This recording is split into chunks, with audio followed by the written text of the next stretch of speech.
The Four Nations Face-Off Championship is going on tonight at TD Garden in Boston. It matches up the United States against Canada.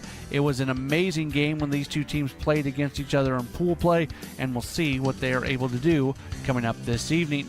Top 25 college basketball yesterday. A big win for number 15 Missouri. They knock off number 4 Alabama 110-98. Elsewhere, Kentucky over Vanderbilt 82-61. Auburn beats Arkansas 67-60, and St. John's over DePaul 82-58. Tonight, Maryland plays host to USC. With Progressive, you can bundle auto and home insurance, renter's insurance, or condo insurance, and you're going to save with Progressive. I'm Matt Pauley with the SportsGrid Sports Flash powered by The Score. With Progressive's Name Your Price tool, you get coverage options based on how much you want to pay for car insurance. And then you decide how to spend the rest of your money, because you're in charge. Today, you're going to pay down your credit card bill. But you decide when you'll pay it. Before the due date, so those interest charges don't get you. But you decide if you pay it in full. But you definitely should, because again, interest charges. With Progressive's Name Your Price tool, we'll help you find coverage at a fair price. And then you're in charge. Progressive Casualty Insurance Company and affiliates. Not available in all states. Price and coverage match limited by state law. I went hands-free. I went hands-free. I went hands-free. I went hands-free with Skechers Slip-ins.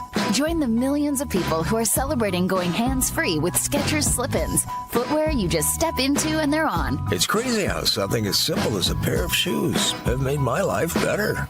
After trying Skechers Slip-ins, I want all my shoes to have this technology. See what everybody can't stop talking about. Go hands-free with Skechers Slip-ins at a Skechers store, Skechers.com, or wherever stylish footwear is sold. If you're not addicted to your phone yet, we've got some bad news. Get the SportsGrid mobile app. That'll do it. Get gaming strategies, odds, and information whenever and wherever you are. Get it. And get the winning edge. This is the SportsGrid Radio Network.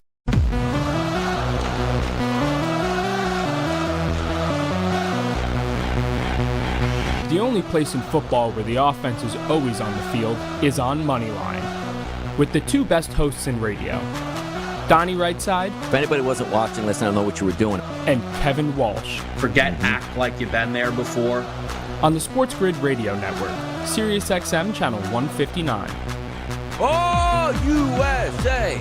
USA! Oh, my goodness. goodness. Hour of your day is now officially underway with the biggest sporting event we've seen in the last 50 years on the continental United States here versus Canada. How excited, Kevin? How excited are you for this titanic battle in Boston tonight?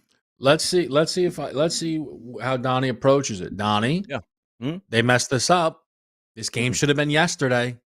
This game 100% should have been yesterday. I don't know why it wasn't yesterday, to be honest. Like, yep. There we go. But why did we mess it up though for a Thursday? Well, because the NBA doesn't do anything, though. No. Outrank any NBA game. What happened? Hold on, Donnie. It better actually. Let's get that on the board. It better outrank every NBA game. But Donnie, yesterday, what was on? AEW? I mean, honestly, they had open reign, DRS, and they had been taking off one day in between all of these games. So they went 2 days off for the final, and the result is they are now unnecessarily going up against the NBA's first official night back. Again, hold on, but Donnie, the number is going to be less than if it was yesterday, I believe. Is there really a crossover audience between the two, though? Honestly. Sports fans, I would think yes. I don't know. Now, granted, I say I'm going to be excited for this game. I actually will tune in because I like the theater of it. Saturday night, we're out at the casino. It's just keeping tabs on it. Was cheering, obviously, on Team USA because that's our country. So it is what it is, 3-1. Hilarious to laugh at the Canadians out there because now they're losing grip on every single thing in their culture, which includes hockey. The latest, my goodness. And tonight in Boston, which you know what the expectations are, Kevin? Here's all I want to see. I want to hear boos so loud on the Canadian national anthem that I can't even hear them sing. How about that? Would you be in the building and booing the anthems? No, I wouldn't be doing that. That is come on now. No, I would not be doing that. That is but insane what if behavior. They started it? They being the Canadians, they started it. You got to. Yeah, no, I'm aware of to enough at least that's how it was playing out over there. Again, I mean, if we're just calling a spade, couldn't pick a better place for this game to be if you wanted the USA fans to boo the Canadian national anthem.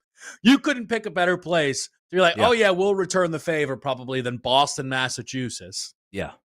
Home of the bean pot there. I think it's going to be fun. Like a -110 on both sides here. Injuries, they don't care. Yeah. These guys are dying to get out on the ice and play this one out, which I do think is interesting. It's competitive, and it's way better than anything that's happening in the NHL season, which I love. So that part of it, here's the thing, DRS. I feel a little guilty that I keep wanting to have like the negative conversation around the Four Nations thing. But I don't think it'll rain on anyone's parade because everybody's having so much fun. Like, it is a little bizarre that like the NBA's All-Star game, right, is so terrible. Yes. Right? Or the Pro Bowl is so terrible. Don's like, we should cancel it. The NHL put something together so good. People are like, maybe we should just get away with the regular season. Like, yes, I've never. They showed Donnie the number that thing did on ABC, and again, being on ABC is obviously a major network. I mean, it outdraws Stanley Cup games. Like, they've put something together here that is an undeniable success. It is probably crazy to say it is too successful, but have we ever seen? I mean, it's an exhibition. It's not like people are like, oh, it's a warm up for the Olympics. Yeah, that's the Olympics, man. Yeah, like it is crazy. Like it means more to the Olympics right now, and also do you see because sometimes you don't get things to line up per se. Like 1980 USA, start of the Cold War, Russia, how much that meant. College kids, pro guys, we'll show them on home ice, exciting. Like when nations get together, but I think it's ramped up because the political tensions between Canada and the U.S. like takes it up an extra leg. And these they're teammates for the most part. They play in the same league, and they're just dropping gloves immediately in exhibitions. Like, I just want to beat you up right now and get this out of the way so we can play a hockey game is hilarious at this point. Like, I love it. Like, I think it's such good theater to watch it play out. And it also brings back into, like, I know the NBA is never going to have anything like this because Damian Lillard's not just going to drop the gloves with, like, Tyrese Maxey, like, to start a game. Like, it's just hockey. It's unique to them. It's what they do. But you can bring in like national pride into like sort of an all-star game where the foreigners take it way more seriously than the Americans do, which then would have the Americans go like, wait a second, Slovenia's not going to embarrass us out here today. Now we got to play hard. That's all it is. Yeah, the difference though within the NHL, Donnie, is again, right? So in the NBA, it's like, all right, the 5 best guys you could argue are not American. And then of the next 20, like 17 of them are American. Yeah. You like that's where you kind of lose the plot a little bit with all of that. So look, we'll see if that's the route the NBA goes. Like this foreign again, it's one of those. This is where I know I'm being very NBA, even NFL brain. Like, Donnie, could you imagine if you were a diehard Oiler fan, right? And you were tonight watching. Now, again, if the reality is the diehard Oiler fans are going crazy for tonight's game and they're loving it, Team Canada. But you're like, hold on a second, man. Like, we were in the Cup last year. We're trying to get to the Cup again. And like McDavid is just getting whacked out there by a Kachuk brother. And we have a game Saturday. Like, see, it's tough. It's tough for the so unique. Yeah. It is. And for Canadians, because like when they are born and they just start to walk and put on a pair of ice skates, the Stanley Cup is the biggest thing in their life and will always be. Outside of Canada national pride, and we demand the greatest here and be the best in hockey as a nation. And then you have this tournament. Like it's almost like the crossroad. Like the Canadians have it where it's like, if Team USA loses tonight, they lost, so what? Like we just go back to our life, watch football, baseball, basketball, and have fun. Like I feel like if the Canadian team loses, like they can't go back to the city. Like McDavid can't go back to Edmonton and show his face for 3 weeks. Like he's not allowed to go out to eat at restaurants and say, the only saving grace is you better win a Stanley Cup here for Edmonton. Like it's that serious for Canadians, which I do think is kind of funny in this whole realm. I imagine actually, like again, in terms of interest, Team USA winning this Four Nations is much better because then what will happen is, cool, congrats, you won the exhibition. We'll see you at the Olympics. Like we'll see you when it actually matters. No, like that matters. This is as big as the Olympics for these two right now. It is. No. Hold on. I'm not saying it's In this moment, it is. But by the time we get to next year, you will hear. Think about Donnie. Think about a certain Twitter account. If tonight USA wins a year from now, he knows exactly. All right, congrats! You won 4 Nations, little exhibition. That's not real. Let's see what it looks like out there tonight. The Olympics, everything on the line. You know, give it away with the voice. I like it. Only to those who really know. But it'll get ramped up. It'll get ramped up like that. But it's great. Like just a one-night theater where, again, USA won on Canadian territory there. Now it goes back to the USA. So many people were banged up. And again, it's a -110. It will be fun to watch this thing play out because bragging rights will go a long way at this point, which makes it fun. And again, the political landscape ramping up. Like I just read a tweet from Trump. He's like, hey, I called the boys, wish them a good game. And by the way, looking forward to the 51st state up there. Like it all plays into it so perfectly at the right time. Like 2 years ago, Canadian-U.S. going to play a hockey game. Great, let's sit down and watch it. But now it just feels like it's ramped up like it's the reincarnation of the Cold War, USA versus the USSR. That's what I like, the little added incentive in the middle of the season, which makes it so intriguing. I love it. Yeah. Man, like, you didn't have me. Now you've completely lost. We're like, oh, awesome. Now we're back to the Cold War. Yeah, I'm watching Sixers Celtics. Let me tell you something. Don't get me started. Global warming. It's cold in New Jersey. A little global warming here in the state would not be a bad thing, people. No. Just remind yourselves of that. We're rocking and rolling. The best hour of your day. It is underway, baby. We'll be right back after this short break, radio.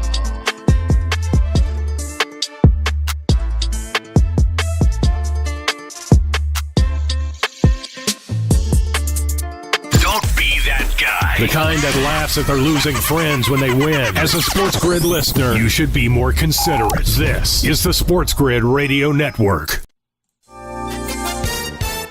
This update brought to you by Cintas. A Florida man convicted of murdering a woman and raping and killing her 8-year-old granddaughter in Seminole County in 1993 is set to be executed next month. Governor Ron DeSantis signed the death warrant for 63-year-old Edward James on Tuesday. James is scheduled to be executed on March 20th at Florida State Prison. On September 19th, 1993, James brutally attacked 8-year-old Toni Nooner, who was staying at the home of her grandmother Betty Dick, before he murdered the 58-year-old woman as well. A California state police officer has shot and killed a man who was throwing rocks at cars. California Highway Patrol officers responded Monday afternoon to reports of a man throwing rocks at oncoming cars on a road near San Jacinto. They attempted to contact the man who began throwing rocks at the officers. Officers first used verbal commands and non-deadly force options, but the man continued to approach them. At least one officer opened fire and struck the man. He was pronounced dead at the scene. An investigation is ongoing. I'm Trey Westerberg with the SportsGrid News Flash. Confidence is knowing you're ready to handle whatever comes your way. That's what it feels like to take on your workday with Cintas. They make sure your AEDs are up to date, your fire extinguishers are tested and inspected, your floor mats are cleaned and delivered, and your workwear looks good, feels good, and is freshly laundered with the Cintas Apparel Plus program. So are you ready to take on today? Visit Cintas.com. Oh, I'm ready! And get ready for the workday. Progressive knows finding your new home was a dream come true. You wanted a walk-up with central air and a skylight, and you found it. Now, every Friday night, you get to fall asleep to the sound of your downstairs neighbors' dance parties. Progressive can't save you from your noisy neighbors, but we can save you money when you bundle your home and auto with us. Get a quote at Progressive.com. Progressive Casualty Insurance Company, affiliates, and other insurers not available. There are too many people addicted to their phones these days, unless it's to look or listen to the SportsGrid mobile app. In fact, you should delete all your apps but ours. Your wife texts you too much anyway. This is the SportsGrid Radio Network. Back at it here. What a guy got Capper's shy out here. Says Kevin Walsh may be the only person I know watches the NBA. Is that true? Is he the only one out there that watches the NBA? Maybe. True? I don't think so, but maybe. I tell you what, I watched that unfortunate Laker game last night. Yeah, see, that was the segue. Yeah, go ahead. Let's go. All right. Yeah. Luka Doncic is crushing me. And I'm not talking about like I'm blaming losses on. Well, Luka's a big reason they lost, but that true. I keep thinking, well, he's going to get it going this game, and it just doesn't happen. Like, he is so far off his level right now that it's going to be interesting to see what happens when he finds it. That to me is now one of the more, like, is it right around the corner? Is it middle March? Is there a chance that Luka, having missed the most time that he has missed, in a season in his career, that stretch of Christmas to when he basically debuted for the Lakers, is there a chance he doesn't find his level this year? Could it happen as soon as the postseason begins? As I know there's some LeBron slander coming my way. I gotta see what's going on. I gotta see what's going on. Hold on. Now it's going to be set up at this point now. So LeBron tweets coming in behind the scenes here. People trying to get after it. But the interesting thing to me is, like, coming out of the break, like, did anybody look at that game? Because you weren't on the air yesterday. Everybody I spoke to, even myself, wait a second, 12.5 points coming out of the All-Star break. I don't even know if LeBron's playing tonight. I'm just taking Charlotte at this point. And it was the right move to actually make. Like, they won the game outright, even though they're on double digits at the break. But did you hear, was anybody on the Lakers last night? Yeah, I obviously didn't work yesterday. So I don't know what the conversation fully was, but I never encourage laying those big. Donnie, since LeBron has shown up in LA, those big double-digit spreads, you never want to lay with the Lakers. They'll always find a way to get up big, and then you're like, wait a second, why are they losing? That's exactly how the game played out last night. But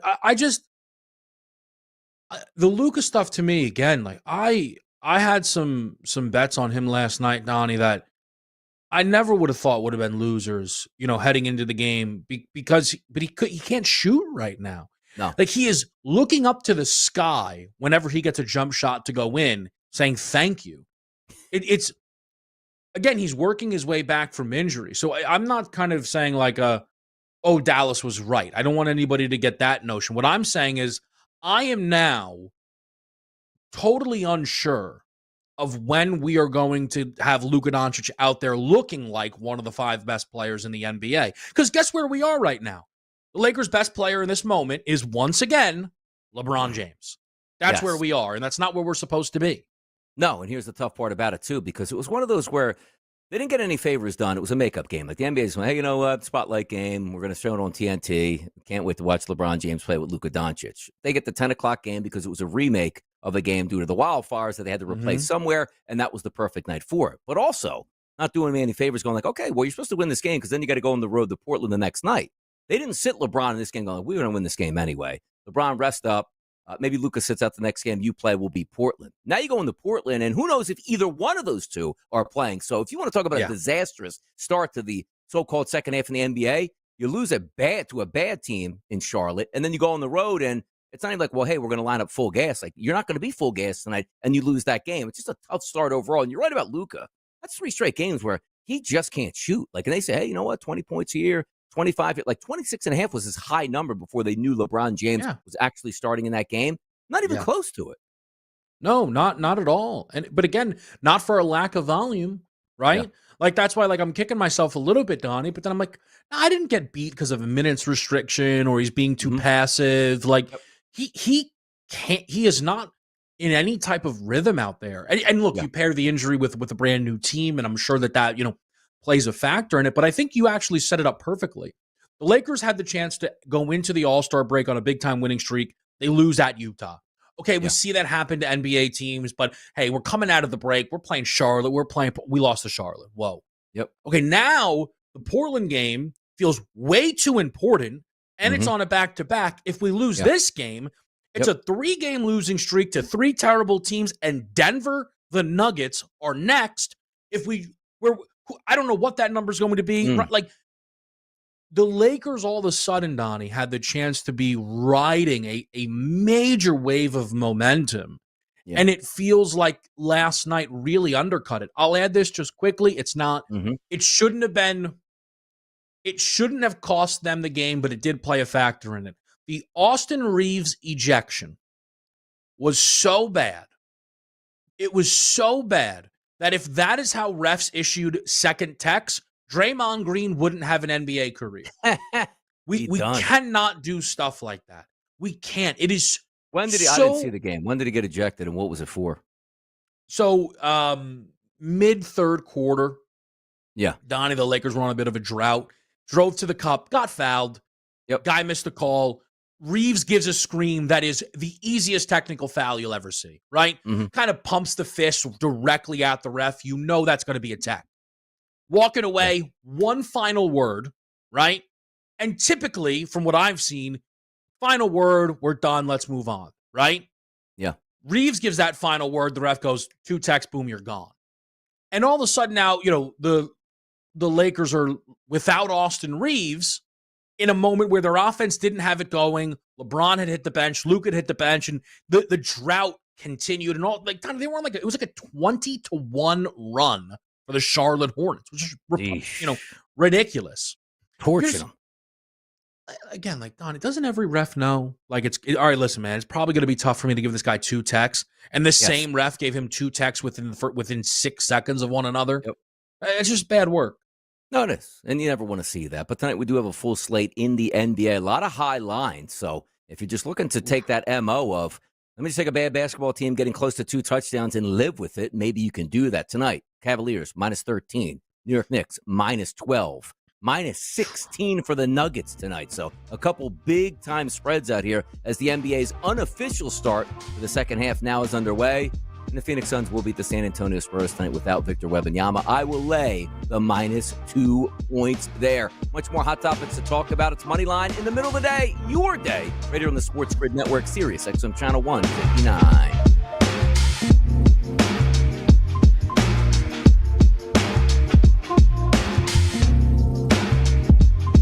Get SportsGrid on the radio, TV, our mobile app, or the internet. In other words, if you can't hear us, you're the problem. This is the SportsGrid Radio Network. The SportsGrid Radio Network presents This Date in Sports History. Let's keep the Dodgers in Brooklyn. 1958, the LA Coliseum approves a 2-year deal, which allows the Dodgers to play ball there while the stadium is completed in time for the 1962 season. The Dodgers left Brooklyn after the 1957 season, breaking the hearts of millions of Dodger fans throughout Flatbush Avenue and the entire borough of Brooklyn. For SportsGrid Radio, I'm Mike DeMurgis. The Technology Minute with George Capalbo. Full self-driving cars are still not reality, but most modern vehicles now offer some kind of driving assistance like lane keeping or automatic braking. New North Carolina State research tests 3 ways to get a distracted human driver to take control. Number 1, warning bells. 2, spoken instructions. Please avoid the bridge abutment. And number 3, a more conversational approach. Tell me, what did you eat for lunch? By the way, that's a bus. And the winner, conversation. I'm not sure where we're going, but I'm sure we'll get there eventually. Follow me at Capalbo on X and stay tuned to The Technology Minute for more cool stuff like this. The early line. The Chargers can certainly make some moves. So question number 1 for LA this offseason, where on offense should the Bolts invest that money? Wide out, and more wide outs here. You should be eating on the outside. Not have a guy like Quentin Johnston who can't catch a football. It's 50-50 at best that the ball hits him in the hands or in the face while he's wide open. It's the early line with Ben Stevens and Donnie Rightside. Weekdays, 8 a.m. Eastern, 5 Pacific on the SportsGrid Radio Network. Apparently, some of you are confusing the winning edge with luck. And we say nay, nay. The winning edge is sports gaming strategies and information you can use to create your own luck. Step 1, keep it here. This is the SportsGrid Radio Network. We're trying to defend right here. Defend the throne. That's Team USA versus Canada tonight. Biggest game of all time. We'll get back to that in just a bit. Let me ask you a question on this, Kevin, because outside of 4 dates a year in golf, really like the Masters, like the U.S. Open, the PGA, and the British Open. Feels like it's the only time that the general public gets involved. Day to day, week to week, could care less about golf. I mean, honestly. But the interesting part about golf, the reason I'm bringing this up is because you had a meeting at the White House, Kevin, like a big summit. Jay Monahan, PGA, is he still the PGA president? I don't know. Tiger Woods, Adam Scott, Rory's always been involved in this stuff because it's clear, like, there's one faction, which is Live Golf, which is a horrible product. but they make a ton of money, and they don't care if they get a single viewer because it's the PIF fund at Saudi Arabia. It's like, hey, here's like $60 billion. We don't care if you blow it, spend it, make a profit. Just go have fun for like the next 20 years. And golfers or businessmen go, well, I make a lot here on the PGA, but I can make 5 times as much and work less. You sign up for me. So a lot of them did that, which effectively ruined the PGA Tour and ruined the Live Golf Tour because nobody watches it or understands it. And when they have a tournament, it's just too much things going on my TV screen. So now they're trying to come into talks like a merger where the PGA and Live Golf would be like one faction here, but maybe 7 or 8 times a season, they would get together and play against each other, which I think would be great.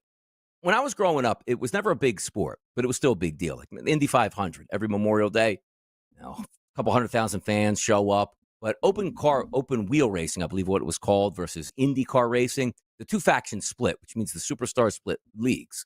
And it ruined the sport entirely. Like nobody talks about the Indy 500 or cares about open wheel racing anymore at this point. But when I look at golf, it was never having a big standing, but Live Golf did destroy the PGA Tour, made the guys more money, but made golf worse. So do we see like a coming together as we would like it again, or is golf gone? Is it just going off the planet right now? See, I don't know, DRS. I don't agree with you, but maybe I'm starting from a different point than you are. But the PGA events, right, never move the needle for me anyway, right? And if anything now, it's oddly added more oomph to the majors because all these guys show back up. It's like, oh, look, Rahm's here. Oh, look, DeChambeau's here. Yeah. It's a very interesting thing. I also don't think I think the PGA Tour has been blessed with the excellence of Scottie Scheffler from certainly a betting perspective, Nani, which is where a lot of my intrigue is driven within anything surrounding golf. Mm-hmm. You know, every week it's like, man, this guy's 6-1. He hits, now he's 2 under through 4, and now he's plus 145, right? Like, Scottie is such a fun thing to try and figure out in these events. Or when it goes the other way, right? Well, it's Sunday, he's 6 shots back. What do you think about Scottie at plus 700 live, right? Like, but then he storms back and he's in the race. I don't feel like the PGA Tour is ruined. Again, I am likely starting at it from a different point. I understand it's inarguable that the PGA Tour is not as overall strong as it once was, but I don't know. I don't feel that it is ruined. I wouldn't agree with that. Yeah, because like back, and I want to say like when I really started to catch hold of golf, like in high school, when I started to play it, and then really gave it up for the most part in college. College kid can't be golfing, getting ready for football and school and stuff like that. You play every once in a while, but then once I graduated in my early 20s, all the way up through about 30 years old, I played golf 3 days a week. Couldn't wait for in the Northeast March 1st to come around, where at least it was above freezing. They'd out there and pound balls all over the place and play all the way through Christmas Day. Usually we'd have a we used to call it the Christmas Eve Invitational. It'd be like 20 degrees that we play golf. You know what I mean? Before we went off to like Christmas Eve dinners and the girlfriend's house or whoever at that point. So I used to love it, but I used to be much more in tune with week-to-week golf, and I think there was more superstars. Obviously, you're right in the middle of Tiger Woods' prime at that point, Phil Mickelson. There were so many superstars to go around where now it's like, okay, splitting factions up, changing golfers here, and you can't fault the guys to go into Live Golf.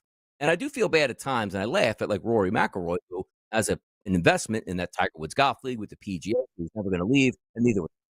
But even like the holdouts, like Rahm, like, I'm never going there. And they go, well, how about $500 million? Okay, I'm going there. Like, even though your legacy would get tainted, it's so much money, you don't even care about where your legacy ends up. Like some of those great golfers that went over to Live Golf who, hey, I won last week on the Singapore swing of Live Golf. Nobody cares. Nobody. It's like a 0.1 rating on your TV on a Sunday, and they don't care because they got so much money, they're living with it. I just would like it to come back to a little bit more back center, but you're right. Outside of 4 golf tournaments a year, as it is right now, most people don't care. But that's an interesting, like the NBA split up, Kevin. Half the good players went here, half went here, and they played. Boy, this is a watered-down product, which it is. More hot topics coming up next right here on the SportsGrid Network.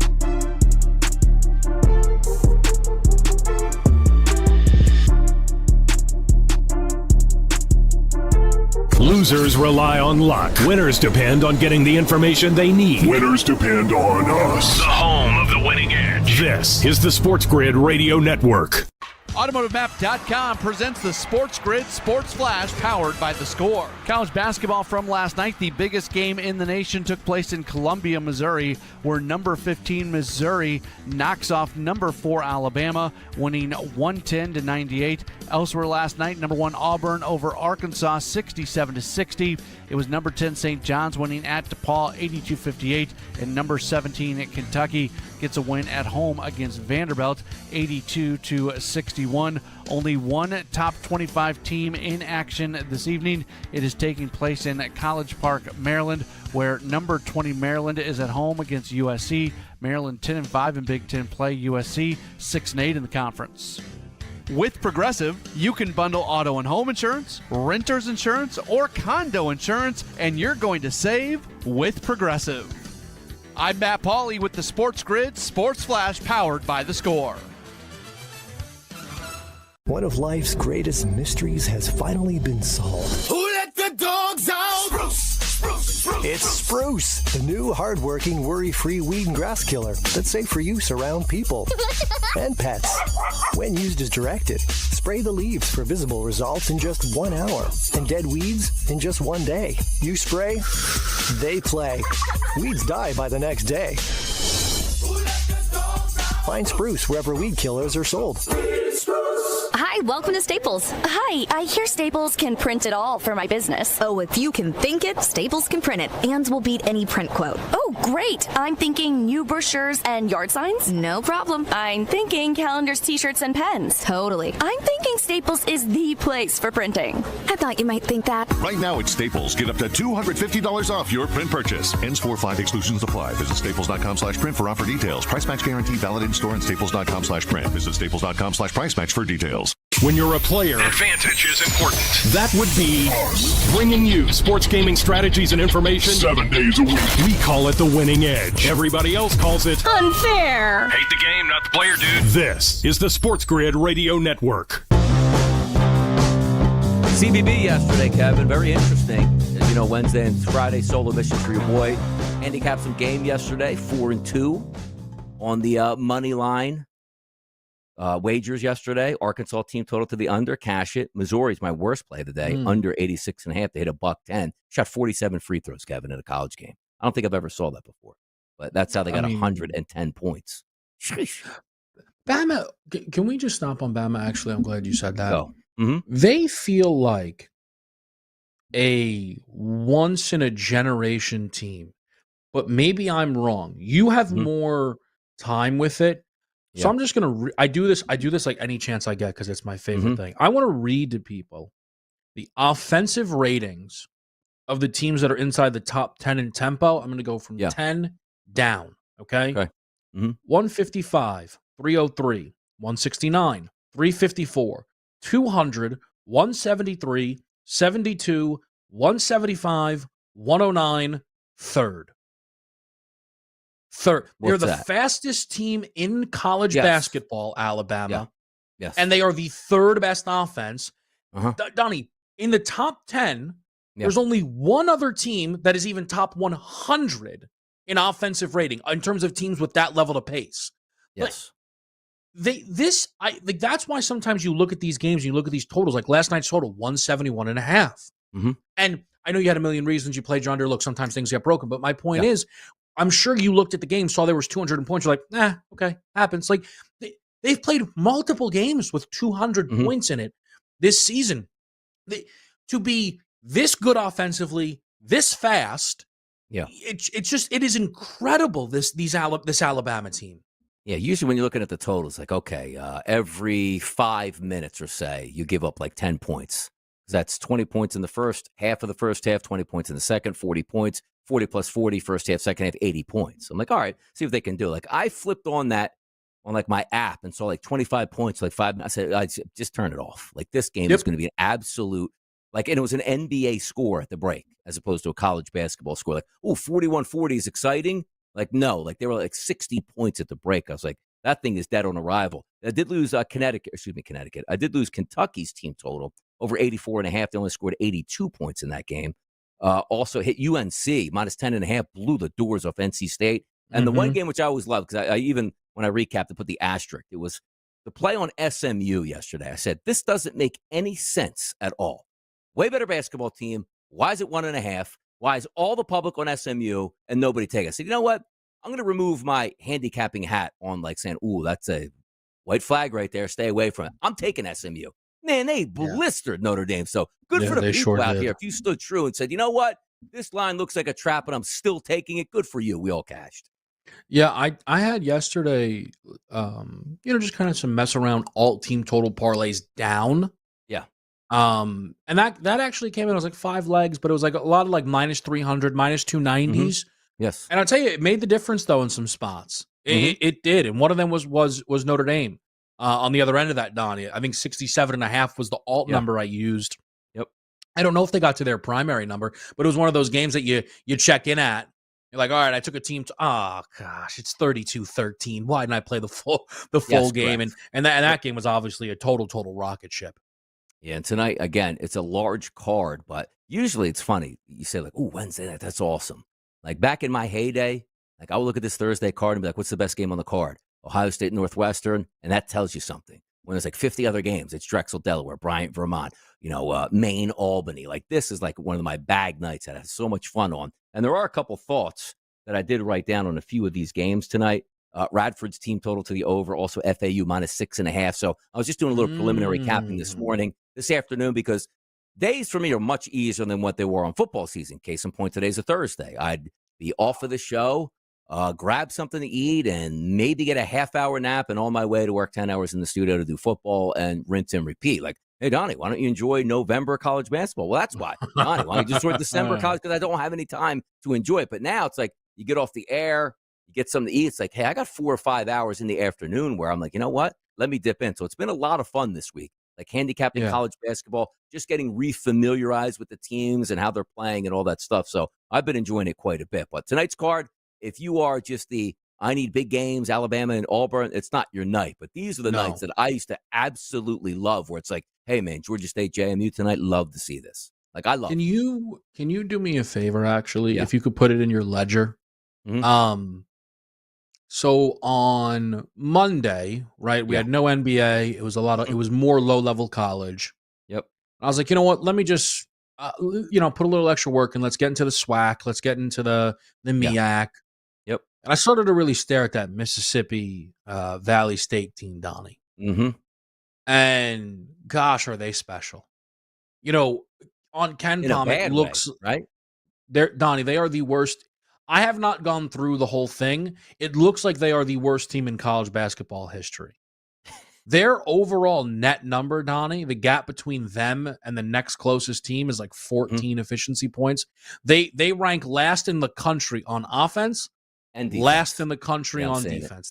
Yeah. So I looked at it though, and I bet them on Monday, catching 17.5 at home. Alabama State. Yes. Usually, Donnie, you grab 17.5. You're like, all right, let's hopefully, we're covering for most of this game. We were not covering like 6 minutes in. They were down 33-13. I was like, oh my gosh. But they had been covering at home again. They didn't get there. They lost the game by like 23 or so, something like that. Yeah. I would just, again, if you end up going through the card on Saturday, let me know what you make of their game. They play Texas Saturday. Southern game. Yeah. I think I am now pot committed to betting this team until their season is over. Yeah. I think I might just do that.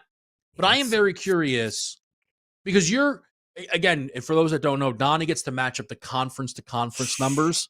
Goodness. Like I want to know how it looks, a team this bad, lining up against literally anybody. Yeah, it's funny because I am looking at the game on Saturday, like the offense for Texas Southern isn't very good, but it's very fast in conference play. And Mississippi Valley State is actually the worst team and also the slowest team, which makes you laugh. So if I was handicapped, I wouldn't even look at the spread itself. I would just go to the team total, because Texas Southern is number 2 in conference play out of 12 at defensive efficiency, when Mississippi Valley State is the worst. Then you start to go down the numbers, like effective field goal percentage, which again takes in turn turnovers, offensive rebounds, get to the free throw line. Texas Southern is second on defense. Turnover rate, Kevin, the worst in the conference. Mississippi Valley State at 20. Put it this way, a quarter of their possessions end in a turnover, not a shot. You know who's number one at turning you over in that conference? It's Texas Southern. So you have the team that can't hold the ball versus the team that loves to like steal the ball. So if you can just stop the handicap right there and you say, well, how does that work out in real life? You ever been to a junior high basketball game where one team is actually legitimately decent and the other one looks like they just put 5 guys out on the court who never met each other and it's just a runaway down the other court? Like, hey, don't worry about shots, Kevin. Like, worry about we can't get the ball past half court. That's what this game looks like right now, just looking as a random handicap. And then if you want to go down, like the worst three-point shooting team in the conference by far, the worst inside the arc, but also the worst inside the arc going up against the stingiest team in conference play, arguably inside the arc at defending it and just not allowing you to score inside the arc. So it all like sort of melds together. Like again, this is the perfect scenario. If you're like, hey, you know what, let's handicap the game and just go contrarian. Like Mississippi State, Kevin, if it was a football term, shouldn't cross midfield. Yep. That's what it feels like. Yeah, no, I'm hearing the breakdown, and it sounds like a pure team total under. Don't think twice about it. Yeah. Now, I'm sure the number will be pathetically low. Yes. Right? I'm now, they're on the road. Again, like, Donnie, they're playing SWAC teams. Yeah, Ken Palm has it actually the same score against Alabama State. Texas Southern 79-56 in that game. Yeah, so they're going to be catching 23 and a half. By the way, they had a game versus Alcorn. Oh my goodness, they played Southern and scored 42. They played Jackson State and scored 44. Alcorn State and scored 39. Yeah, man. My goodness. We'll be right back. This is Wild. It's Mississippi Valley State Radio right here on the grid.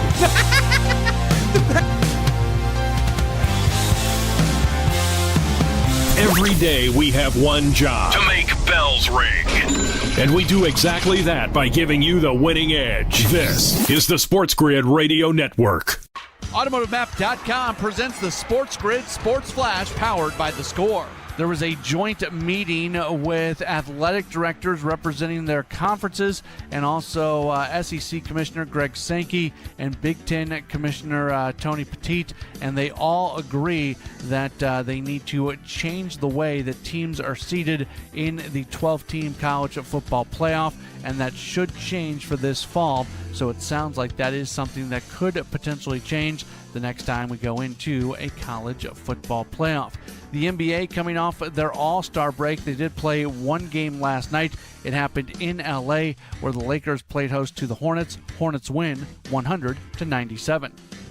With Progressive, you can bundle auto and home insurance, renter's insurance, or condo insurance, and you're going to save with Progressive. I'm Matt Pauley with the SportsGrid Sports Flash powered by The Score. If winter weather means you're spending more time indoors, why not make your space more inviting? Well, Macy's is here for you. Our President's Day sale is going on right now with big savings on what you need to refresh your entire home. 20 to 60% off. Up to 60% off new furniture, mattresses, and more. And when you come into Macy's this weekend, you can treat yourself to an extra 20% off clearance throughout the store. Whether you're in the mood to refresh your home or wardrobe, Macy's has the President's Day deals you need now. Savings off already reduced prices. Exclusions apply. Progressive's Auto Quote Explorer lets you easily compare direct rates from different insurance companies, so you can be confident you're getting the right one, even if it's not with Progressive. Way more confident than you were when you bought that TV in a parking lot. It just happened to not come in a box or include a remote. And when you finally managed to turn it on, all it displayed was the menu of Grumpy's Tacos. So use Progressive's Auto Quote Explorer and be confident you're getting insurance that's right for you. Progressive Casualty Insurance Company and affiliates. Not available in all states or situations. Prices vary based on how you buy. Every real player will tell you somewhere They have an advantage. it could be either physical, mental, or both. In your case, it's strategies and information you get right here. The home of the winning edge. This is the SportsGrid Radio Network. Mississippi Valley State people get excited. See that? College basketball. By the way, did you know, and of course you should, next weekend is March. That means March Madness. That means college basketball tournaments. That means the fun gets underway. Florida Atlantic tonight, K-Dub, going up against Wichita State at home, FAU style. I got them covering that game. Ken Palm. See, and also, and they don't use this Ken Palm. Most people are like, you know what? I'm just going to use like Ken Palm's numbers. Like theoretically, you'd think that would be like the best. Like, oh, it's his numbers and this is the final scores. Nonsense. You got to take what statistics you like out of that and use it to your advantage because he's basically on a predictor line similar to what the books use. Like, hey, look, Delaware's supposed to win by 1. What's the spread? Probably 1.5. Jacksonville State's supposed to win by 6. What's the spread? 7. You know what I mean? There's never going to be like Florida Atlantic 81-76, and the spread is, oh, wait a second, Wichita State is the favorite by 6 points, and they're predicted to lose by 6 points per se. So you have to take that out. It used to, when you start like, why don't I just go by his numbers? Trust me. Go by your own stuff that you watch and see if you can fill and have some fun. Like last night, had a lot of fun doing that. Still going to do that today. I'll go through a lot of these games a little bit later in the afternoon. But if we are talking NBA action tonight, did any games sort of catch your mind here? Sixers, I think they're going to cover tonight. Yes, I'm fascinated. I'm fascinated by Philly DRS. I really am. You have to imagine that this team sees this as their kind of a brand new season. Yeah. And look, it stinks to start with Boston, right? You'd much rather be playing at home against, again, it doesn't have to be the Hornets, but, Atlanta, right? Yeah. Detroit, just a game you're favored in instead of playing the Celtics. Yeah. But one of the things that yesterday I was looking, Donnie, Philly is like plus 225 to make the postseason. Mm-hmm. So it means not the play-in. Like they make the play and then get into the postseason? Yes. 1 through 8, actual legitimate situation. Correct. But they're minus like 470 to be a play-in team. Like if they're going to be in the play-in, there's a pretty good chance they can get through it then, I feel. Right? Yes. And some people are like, well, why don't you just take the minus 470? There's a really good chance that I've been talking with Ben in the morning, Kevin, where it's like, they're going to give, like, the Sixers organization, if you're healthy, and they are as an organization, we're going to give you guys 7-8 games. Yeah. You go 2-6. Joel, you're not playing again. Paul George, we'll make up a knee injury for you. You go off, and Tyrese Maxey, we're going to limit you. Can't force you to sit. We'll limit your minutes. 100%. Our only goal is to lose every game here on out. Yep. That's why you can't take that minus 470. Yeah. It's an excellent point. I've seen stuff like, PG feels like he could get surgery, but he's trying to power through. So I think you're spot. So then let me flip it this way, Donnie. Mm-hmm. Sixers long term, would you prefer that? Yes. They come out of the gate struggling, shut it down, close up shop. Like what's the end result? They make it into the play-in. They beat the Atlanta Hawks, and they get waxed in the second round. And Joel Embiid played an extra 40 games on his bad knee. Get the surgery, fix whatever it is. Paul George, it just didn't work out. You've been banged up. Take the summer off. We'll come back next year. We'll have some of our bench players back, and maybe if you catch luck in a bottle, you don't have that pick convey, and now you got a top 5 pick, whatever it is, and you can really use that.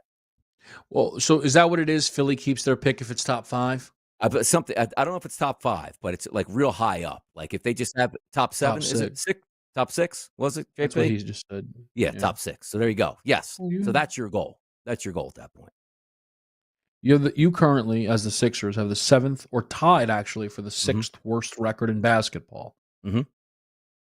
So here's the thing. The Sixers have not obviously had the success of the Warriors, but the season where Golden State lost KD and messed it up. Well, yes, they did drastically. The Wiseman? Yes, the absolutely, Donnie. Instead of LaMelo. But they did, Donnie, have that down year, and they, you had an opportunity. So if you're the 76ers and all of a sudden you get to draft a top 5 player, we don't have to give it a name, a top 5 player. Mm-hmm. I mean, man, assuming now you go, hey, we actually think Joel is the healthiest he has been coming into a season. Correct. Paul George is the healthiest he has been coming into a season. Mm-hmm. McCain is fully healthy. If the goal's a championship, now I'm definitely not touching that playoff number because now I actually think the Sixers should tank. Yes. Why not just shut Embiid down? I will say the Embiid thing is really tough. It's really tough. Because I would go one of two ways if I'm Philly, man. I'm either trading Embiid or I'm shutting this whole thing down and let's run it back next season. I think you're so indebted with the salary cap right now. Like PG was we got our ace card.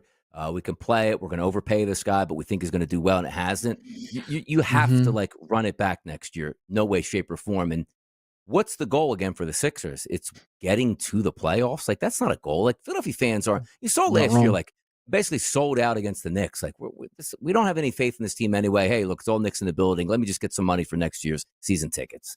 There's no point in the Sixers, who only goal is to be like, you know what? We probably would have a parade for them if they won 2 rounds in the playoffs. Like, wow, Eastern Conference Finals. You got to be kidding me. It's the greatest season we've ever seen before.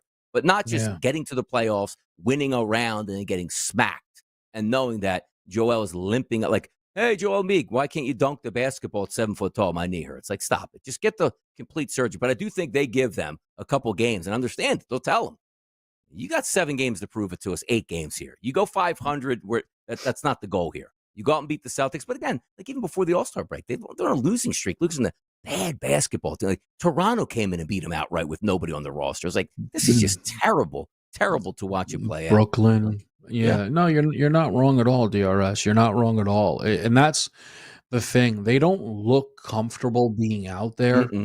Maxey looked tired, like at the press. I don't mean on the court. He looks like, man, I don't know, dude. Like, this is just tough, dude. Like, I'm out there, I'm hooping, but Embiid's never out there. PG just looks broken. Like, I just can't do this, man. I don't. So, yeah, maybe a refresh button would. Now I'm see, you might still win it, and I'm going to root you in, but I'm not even going to bet the Sixers tonight Now I need to peel back a little bit from that. It might be a last stand. Like, this could be on your home court. Boston 121, Philadelphia 98, and tomorrow morning, everybody's injured for the rest of the season. Good night, Philadelphia 76ers. Adam Silver now running another investigation on the Sixers and what they're doing, as opposed to worrying about anybody else in the NBA. But there is a 251 total on the board tonight in the NBA. Goodness, right out of the break. We'll be right back. I'll be right back.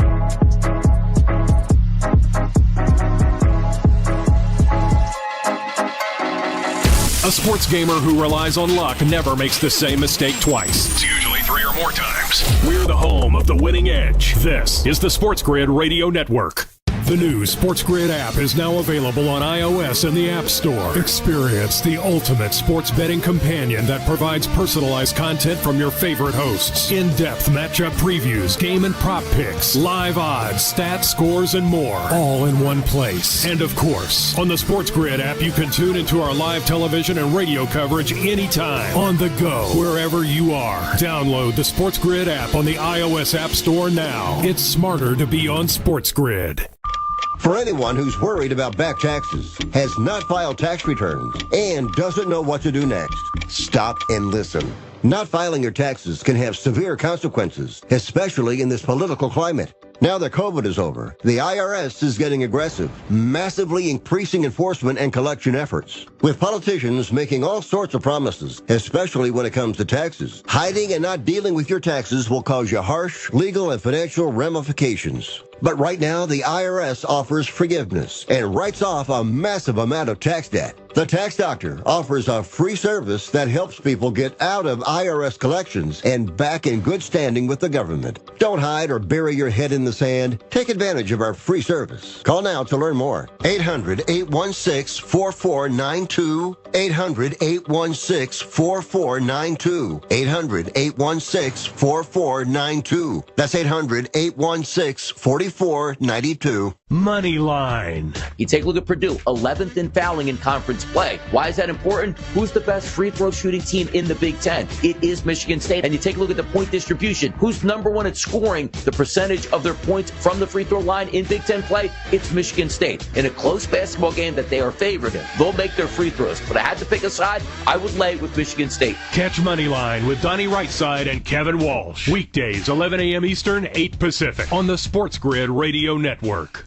We deliver the skinny, the 411, the dirt, the tea, the cookie, TMI, FYI, APB, FAQ, Intel, Snitch, Spec, Retcon, Wikipedia, Docs, Hard Drive, Helabyte, Tidbit, Anecdate, Education, Exclamation, Amplification, Information on daily sporting events. Get the winning edge. This is the SportsGrid Radio Network. Fun, no doubt about it. By the way, NBA topics we've been hitting. At NFL, you saw the salary cap, Kevin. Nice little increase here, which I think is hilarious, and it's going to play right into upsetting the apple cart. And the reason I say this is you have teams like the Cincinnati Bengals already trying to think to themselves, I think we can afford everybody. Cap goes up and goes, oh, that's fantastic. You know what that actually does? When T. Higgins goes, if I hit the free agent market right now, I would be the highest paid wide receiver in the history of the sport. Most people are like, no. Like, you're not as good as, Jamar Chase is going to be. You're not as good as CeeDee Lamb. You're not as good as Justin Jefferson. That cap goes up. Do you remember, Kevin, like 5 or 6 years ago in the NBA, first had that splurge, like, oh my God, our cap like tripled overnight, and like bums were getting $100 million. Like nobody, nobody could believe what was actually coming out of the NBA. It's like, hey, look, this is right because this is where the salary cap goes. So you're telling me right now, T. Higgins set to make this year on the franchise tag, let's call it $26 million. And his agent goes, boy, if they just said they weren't going to tag you like they did last year, I could get you $130 million guaranteed from 4 to 5 teams. You can pick where you go. He's going to be happy going back there on a franchise tag again. Like, I just saw that and laughed because most people are like, hey, man, it's good. Look at how much money the Patriots have to spend. I go, yeah, watch when the Patriots sign Milton Williams to a contract bigger than Aaron Donald. You're like, I don't understand at this point. Yeah. It's going to be great to watch. I think that'll be fascinating. I will say, and maybe this is too crazy to say in the face of the cap rising, I saw a report yesterday that confirmed something I had been thinking for a while. I wish I had said it on air prior, but it wasn't that big of a deal to where, but it was the notion that Mekhi Becton is going to potentially try and take he will not maximize every dollar he could get in order to return to Philadelphia. Yeah. Which I believe Schefter said on a Philly radio show, which to me is not, again, that's what I thought would happen, truly. Yeah. For those that don't know, see, it's very easy for us, especially being here on, where we are locally. But Mekhi Becton was put through the ringer. Yes. With the New York Jets. Yes, he was. And he could not find his footing, and it was health, and it was practice, and it was all these different things where people were calling him a bust and whatnot, right? Mm-hmm. Mekhi Becton and what he has said around Philadelphia, you can tell when a player's like, oh, I found my home. Yes. The way he talks about the guys, the excitement. And again, if you know Philly well, you understand playing. How many offensive lineman coaches can you name in the league, right? Like, correct. We knowing Jeff Stoutland, you know Jeff Stoutland. You at home know who Jeff Stoutland is, the Eagles offensive line coach. We don't know who Kansas City's offensive line coach is. They just played in the Super Bowl. They played in 3 straight Super Bowls. Yeah. We don't know who the offensive line coach is. Playing for Stoutland is something different. I do think Mekhi Becton actually will be taking less money to stay in Philadelphia. Yes, and you're right. You can read the tea leaves because all of that is like, all right, just let me go into Philadelphia. And it's like, you know what? Showed up day number 1. Like, usually it's like, hey, man, new guy in town. I hope it doesn't take my job. Come on in, man. Let's teach you up. Let's get you up here. Let's have some fun. Like, the guy, like, a lot of players will cry when they win a Super Bowl. Like, it's just like the pinnacle of the sport you got there. It's a huge moment. You let your emotions take over. This guy was crying like every single, like, when they made the playoffs, he was crying. Yes. When they won the Super Bowl, he was crying. Basically saying, like, I am so happy here, where it's like I show up to work and it's not like, man, I hope my money lasts my whole life because I don't think I could play this game anymore. Like, I found salvation. So you're right about that, where you see players, and then there is Milton Williams, which rightfully so, is basically after like, yeah, man, I'm going to enjoy this parade and boy, have money. I don't care if it's in Seattle. I can't wait to spend it. So yes, they're on the two. They pointed out Milton Williams to the closing press conference, locker room stuff, was wearing the Clutch Sports Agency hoodie. Correct. They're like, look, man, we know this. And good for Milton Williams, man. Yeah. Good for Milton Williams. He's gonna, he'll sweat. Sweat's interesting to me.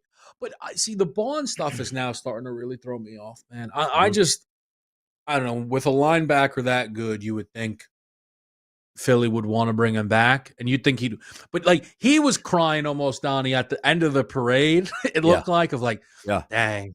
All right, well, see you never. I know how this is going to play out. Like, he's knowing how he's going to be like, listen, brother, I can't even offer you a contract. Yeah, I was talking about it yesterday myself, saying there's 2 ways this goes. Like, the Eagles go yeah, we signed him for $1 million. It's Vic Fangio. It's going to turn anybody to a superstar in the middle. And then it's like the Vic Fangio side of it's like, well, Vic's probably going to say this is the quarterback and this is why we're really good. So he is going to make a lot of money, but it's the Eagles' MO, which I joked all year long. Damn, he's going to look good as a Steeler next year. You know what I mean? It just feels like that's the way it always goes, where he goes yeah, good linebacker. See ya. We ain't paying you at that point. Thanks for tuning in to an action-packed Thursday show. JP behind the wheels of steel. Donnie right side and your boy Kevin Walsh. We will see you tomorrow. Ain't a football Friday. It's a damn Friday. We'll be back.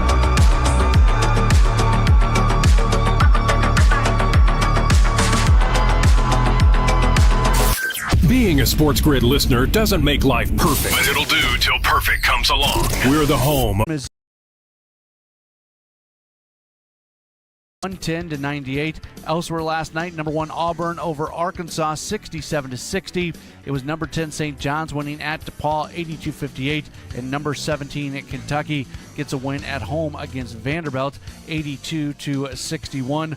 Only one top 25 team in action this evening. It is taking place in College Park, Maryland, where number 20 Maryland is at home against USC. Maryland 10-5 in Big Ten play. USC 6-8 in the conference. With Progressive, you can bundle auto and home insurance, renter's insurance, or condo insurance, and you're going to save with Progressive. I'm Matt Pauley with the SportsGrid Sports Flash powered by The Score. One of life's greatest mysteries has finally been solved. Who let the dogs out? Spruce. It's Spruce, the new hard-working, worry-free weed and grass killer that's safe for use around people and pets. When used as directed, spray the leaves for visible results in just 1 hour and dead weeds in just 1 day. You spray, they play. Weeds die by the next day. Find Spruce wherever weed killers are sold. Hi, welcome to Staples. Hi, I hear Staples can print it all for my business. Oh, if you can think it, Staples can print it and will beat any print quote. Oh, great. I'm thinking new brochures and yard signs? No problem. I'm thinking calendars, t-shirts, and pens. Totally. I'm thinking Staples is the place for printing. I thought you might think that. Right now at Staples, get up to $250 off your print purchase. Ends 4/5 exclusions apply. Visit staples.com/print for offer details. Price match guarantee valid in store and staples.com/print. Visit staples.com/price match for details. How many SportsGrid listeners does it take to change a light bulb? It takes 2. 1 to change the light bulb. And 1 to see if our mobile app can provide the same amount of light. Get the winning edge. This is the SportsGrid Radio Network. You're listening to Football Full Circle with Joe Lisi and Ben Stevens. Live right here on Football Full Circle. It is FFC. It is a Thursday in the offseason all around the football landscape. And on today's show, we'll talk the NFL, some news and notes, and that rising salary cap around the National Football League. We'll also highlight some college football as well, as Joe and I broke down for you earlier in the week. An important Wednesday afternoon with the athletic directors of the Big Ten and the SEC and the conference commissioners of both of those leagues all getting together in the Big Easy in New Orleans to discuss the future of college football in the college football playoff. What we heard from both Greg Sankey, SEC commissioner, and Tony Petitti, the commish of the Big Ten from yesterday as well. A lot, Lacey Guy, to break down over this next hour up until 1 p.m. Eastern. Oh, yeah. I mean, again, these are the storylines and the situations that'll play out, not just in terms of college football, but the NFL as well. Teams looking to really solidify themselves. We have spring ball potentially on the horizon for hopefully a handful of schools. And again, this is it. As a football fan, it's the calm before the storm. You get about 2 or 3 months. We have the combine. We have the NFL draft. And then all of a sudden, the dog days of summer before we kick it up a notch. But here, and I keep telling you, right now is where, when we look at the future lines, whether it be college football or NFL, there is value to be had if you have a feeling or have good intel on a particular team or coach. You can maybe jump the gun and get what they call that CLV that everybody lavishes for and craves in the offseason. Now's the time to pull the trigger. Put the trash cans away. We try to get that value early and often. Lacey Guy, let's start in the National Football League. Reports yesterday about the escalating salary cap around the NFL. It has been skyrocketing over the last half decade, and that continues from 2024 into 2025. More than a $20 million increase. Estimates around $277.5 million to $281.5 million for that salary cap. Joe, just a few years ago, entering the 2023 NFL offseason, the salary cap was shy of $225 million. We are nearly up by that, over $50 million in just a 2-year span. good news for the NFL, always king. Net TV revenue in the new TV deal is certainly having its impact. But, Lisi, it is important because as cap space rises all around the NFL, cap space for those NFL teams also on the uptick as well. And these projected numbers for what the 2025 salary cap is expected to be, even higher than many front office executives believed at first.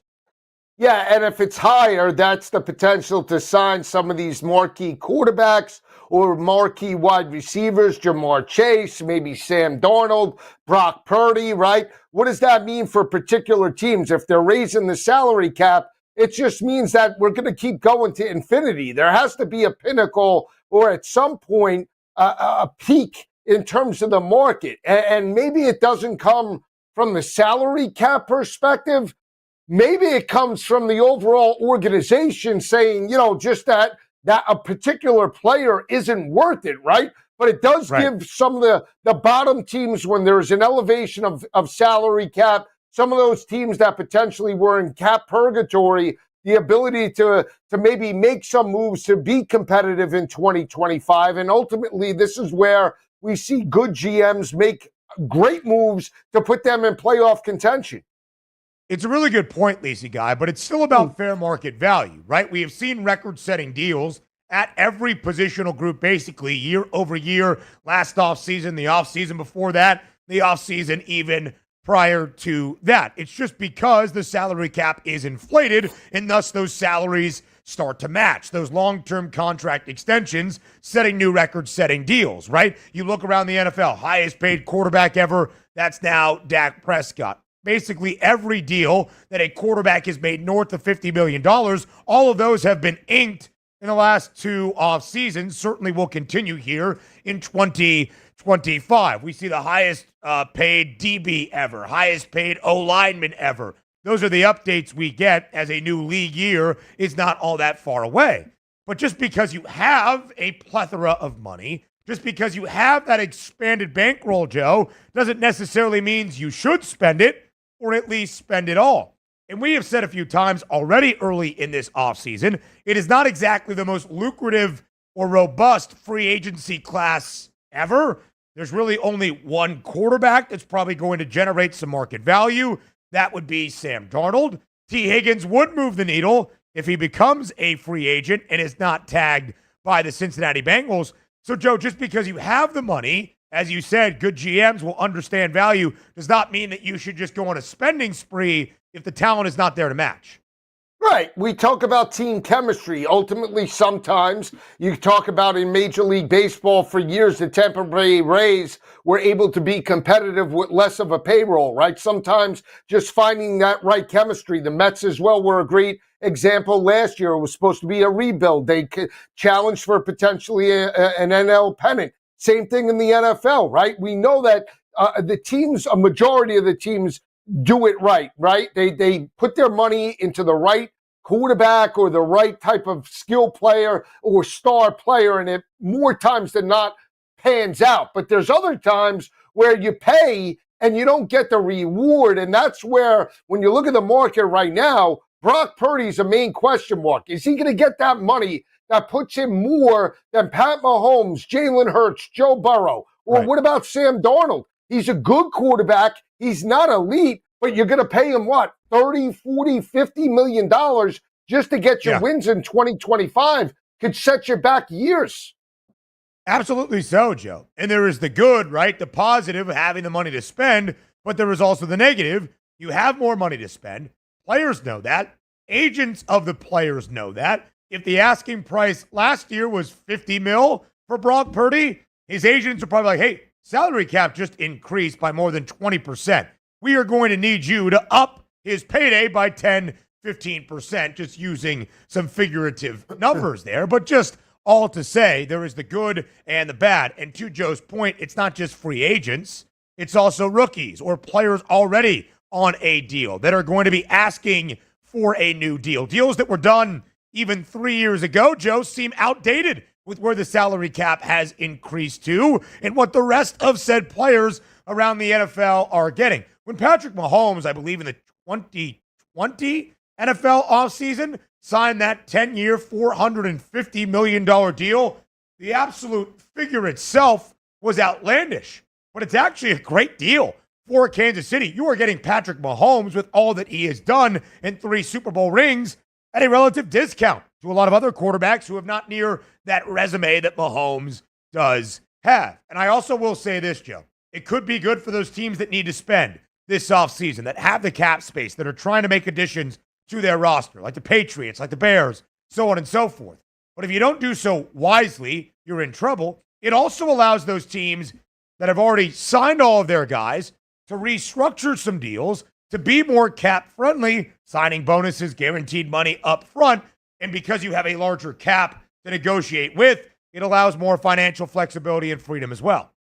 It does. And again, there's some teams that are just 1 or 2 players away, potentially, from being that cherry on top. Maybe it is the Detroit Lions that now, they're looking to rebuild. Are they not rebuild? Let me get back to an NFC championship, right? Are they 1 or 2 players away? They now have the flexibility to add that marquee player. But for others, they really have to make the first move, and this definitely helps. An organization, especially if you don't have a quarterback. No doubt about it. The NFL is king. That cap is on the rise. Not sure it's ever going to slow down, frankly, either. Some more NFL headlines on the other side of the break here on Football Full Circle.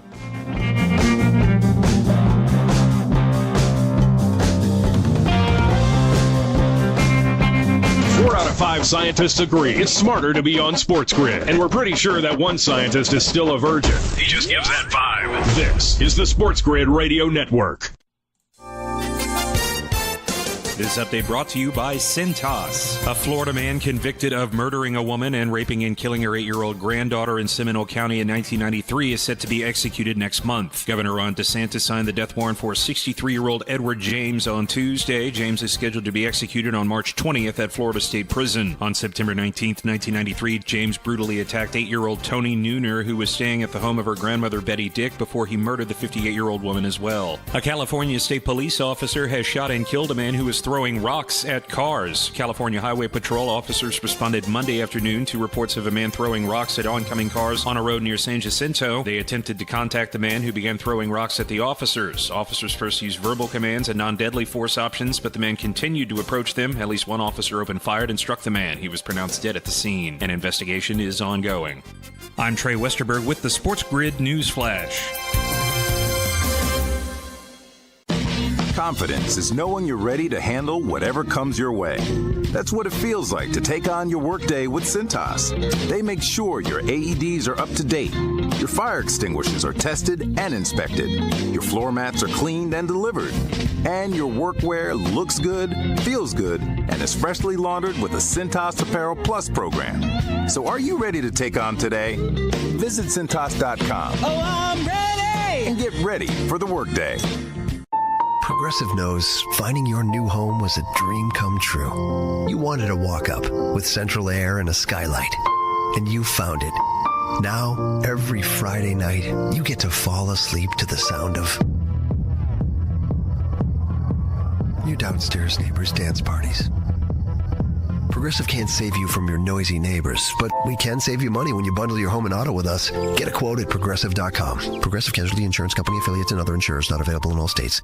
There's something you should know and always remember. SportsGrid does not increase luck. We're your unfair advantage for the latest sports gaming information. If you're looking for luck, go find a horseshoe. This is the SportsGrid Radio Network. You're listening to Football Full Circle with Joe Lisi and Ben Stevens. The head coaching carousel around the NFL may have come to a close, but that does not mean there's some spots available to be filled. In Philadelphia, of course, after this year's OC Kellen Moore departs to become the next head coach in New Orleans, the Eagles needed to find a new offensive coordinator for the third time in 3 years. And they tab a guy that's been in the organization for a while in Kevin Patullo as the new OC. Patullo has been with the Eagles since 2021 as the passing game coordinator, also serving as Nick Sirianni's associate head coach. the past 2 seasons as well. Has a long history with Sirianni, dating back to the the days of the two in Indianapolis since the 2018 NFL campaign. So the Eagles, Joe, decide to promote internally. Passing game coordinator Kevin Patullo now becomes Philly's offensive coordinator. Yeah, and he was very passionate, I think, when they interviewed him prior to the Super Bowl, saying that, obviously he would like the opportunity to call plays. And, you see a lot of passing game coordinators now move from, that position to becoming OC. I will say, the Eagles did this with their former quarterback coach, Brian Johnson, right? Didn't work out. Correct. So, again, it's got to be the right fit. And Brian Johnson, too, was a pretty good quarterback at Utah when he played back in the day. So again, sometimes it's not always cookie cutter. Sometimes, the ability to just see deeper and understand the talent is what really makes a good offensive coordinator, be the ability to game plan and create mismatches, not just in terms of the passing game, but the rushing attack as well. He's taken over the best rushing attack in the NFL with the star and one of the best players in the league. Can he give them the rock, and can they duplicate the type of success that they had? We shall see, because, again, this team is built potentially the way we saw the Kansas City Chiefs. If we're talking three-peat, I would put my money right now on Philadelphia to potentially be that team because of the pieces they have offensively and, more importantly, defensively. They will be the reigning champs. Kevin Patullo will be the offensive coordinator to orchestrate a scheme for this Birds team as they begin their title defense. Lisa Guy, you are spot on. There is so much offensive talent to love about this Birds team, and everybody should be back. O-line, quarterback, running back, and those top targets and tight end as well. A lot of talent at his disposal to craft in his own system. You don't want him to do the same exact thing as Kellen Moore. You want him to expand on it, but you don't want to move the needle the other way. And, Joe, I don't think this is a splashy hire by any means. It makes a ton of sense. Consistency year over year for a team that reached the pinnacle of the National Football League.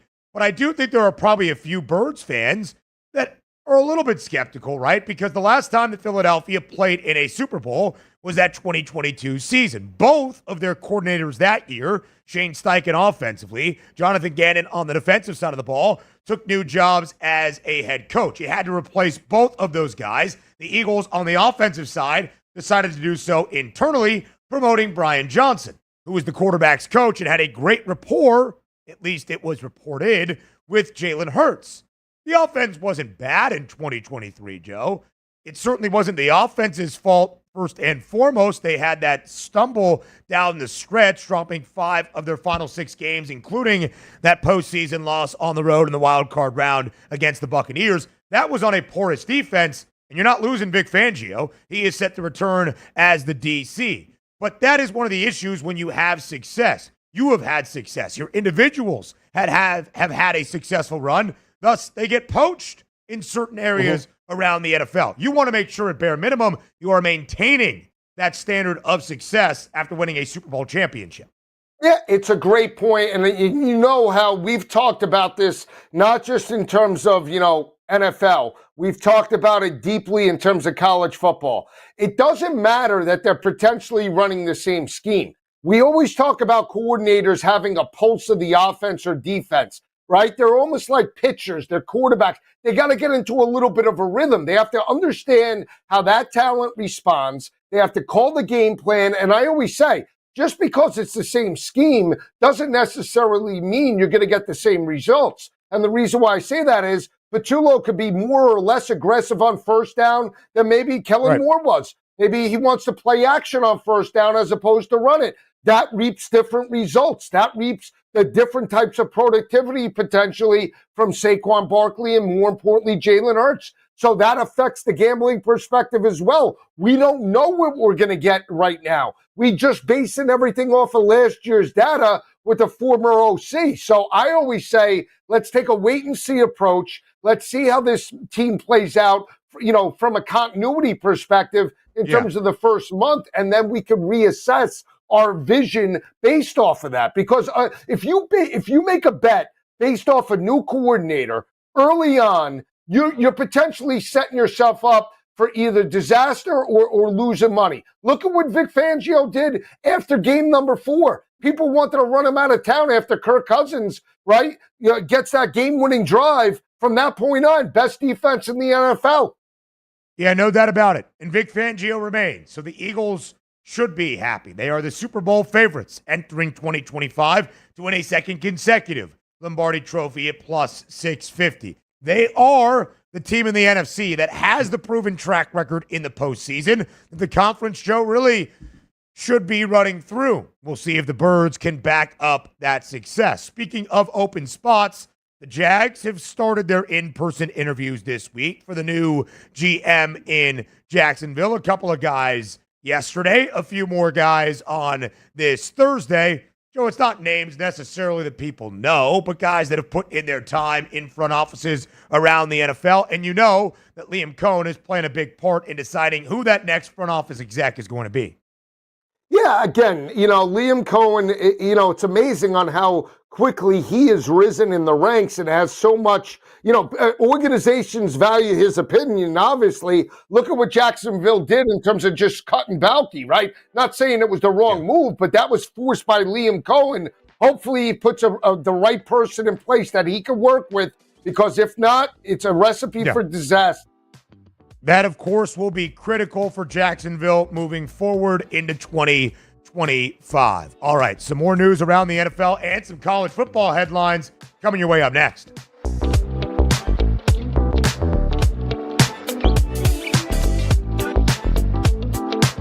There's smart. And there's not smart. Not smart is hope as a strategy. It's smarter to be on SportsGrid. Keep it here. And win. This is the SportsGrid Radio Network.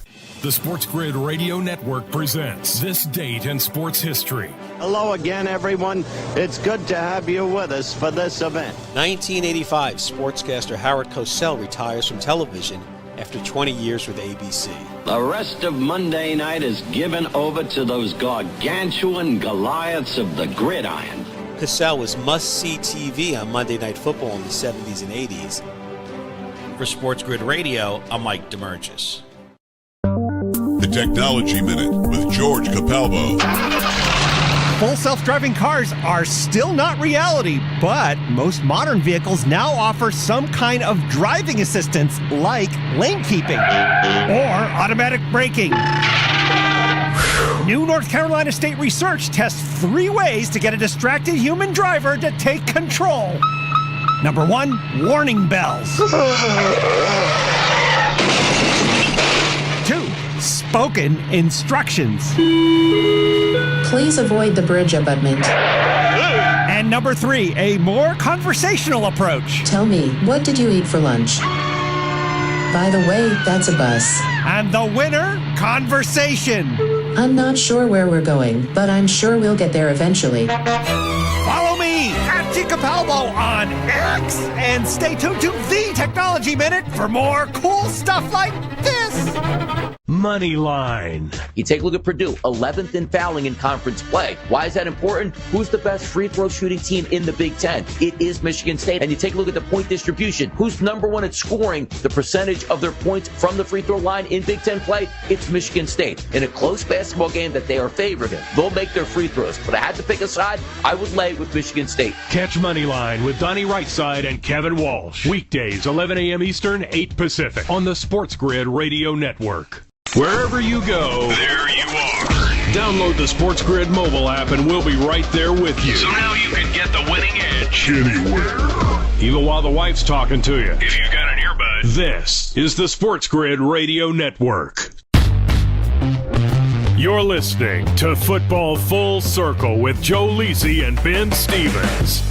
Live right here on Football Full Circle, it is FFC. He is Joe Lisi. I am Ben Stevens. Lisi guy, we're getting some news around college football. We'll talk Greg Sankey and Tony Petitti and what they had to say yesterday in New Orleans about the future of the college football playoff and kind of the Big Two and the Power Four and their direction for the future of the sport. Could be a little bit uneasy. Lisi guy, but we got some news that we've been receiving a little bit throughout a lot of this college football offseason.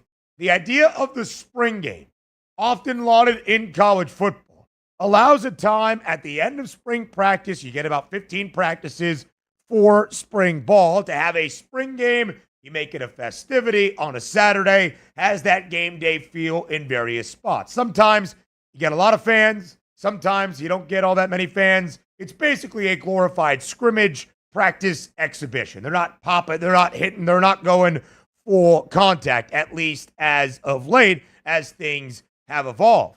Well, Joe, we're getting word from a couple of big-time college football head coaches at some premier programs that spring games as we know them might be a thing of the past. Ryan Day for the national champion Ohio State Buckeyes, citing the amount of games the Buckeyes have played the last few years, certainly this year in winning a national championship at 16 overall, saying, hey, we might have some different plans for how we go about spring ball. Steve Sarkisian today in Austin telling Kay Adams not all that long ago that Texas is not going to be having a spring game. Even Matt Rule at Nebraska saying that despite getting more than 60,000 fans inside Memorial Stadium in Lincoln a year ago, Nebraska's not going to do a traditional spring game any longer as well. Lisi, what do you make of all this? I'm a little shocked. Sark was on Kay Adams today. Interesting. He was. Interesting. Yeah. That's an interesting little segment. He's single now, just so you know. I'm not sure if you know that, Sark. But didn't know that. Yeah. So, but here's the thing, and I get a kick out of the spring games. Spring games offer like a chance to wet the palate, right? The long off season of college football is like climbing Mount Everest. That's one of my sayings. It's like it takes forever till you get to the end of or the pinnacle, right? The end of August takes the dog days of summer, right? So this wets the palate, gives us a little something. Are you going to gauge anything in terms of what they perform on the field? Absolutely not. People in this industry, I went to 432 spring games. I got a pulse on Nebraska this year. Okay. Because if you think coaches are showing anything in terms of a game plan to allow oppositions to game plan for 6 months prior to a game, you're absolutely crazy and ridiculous. Go enter the insane asylum now.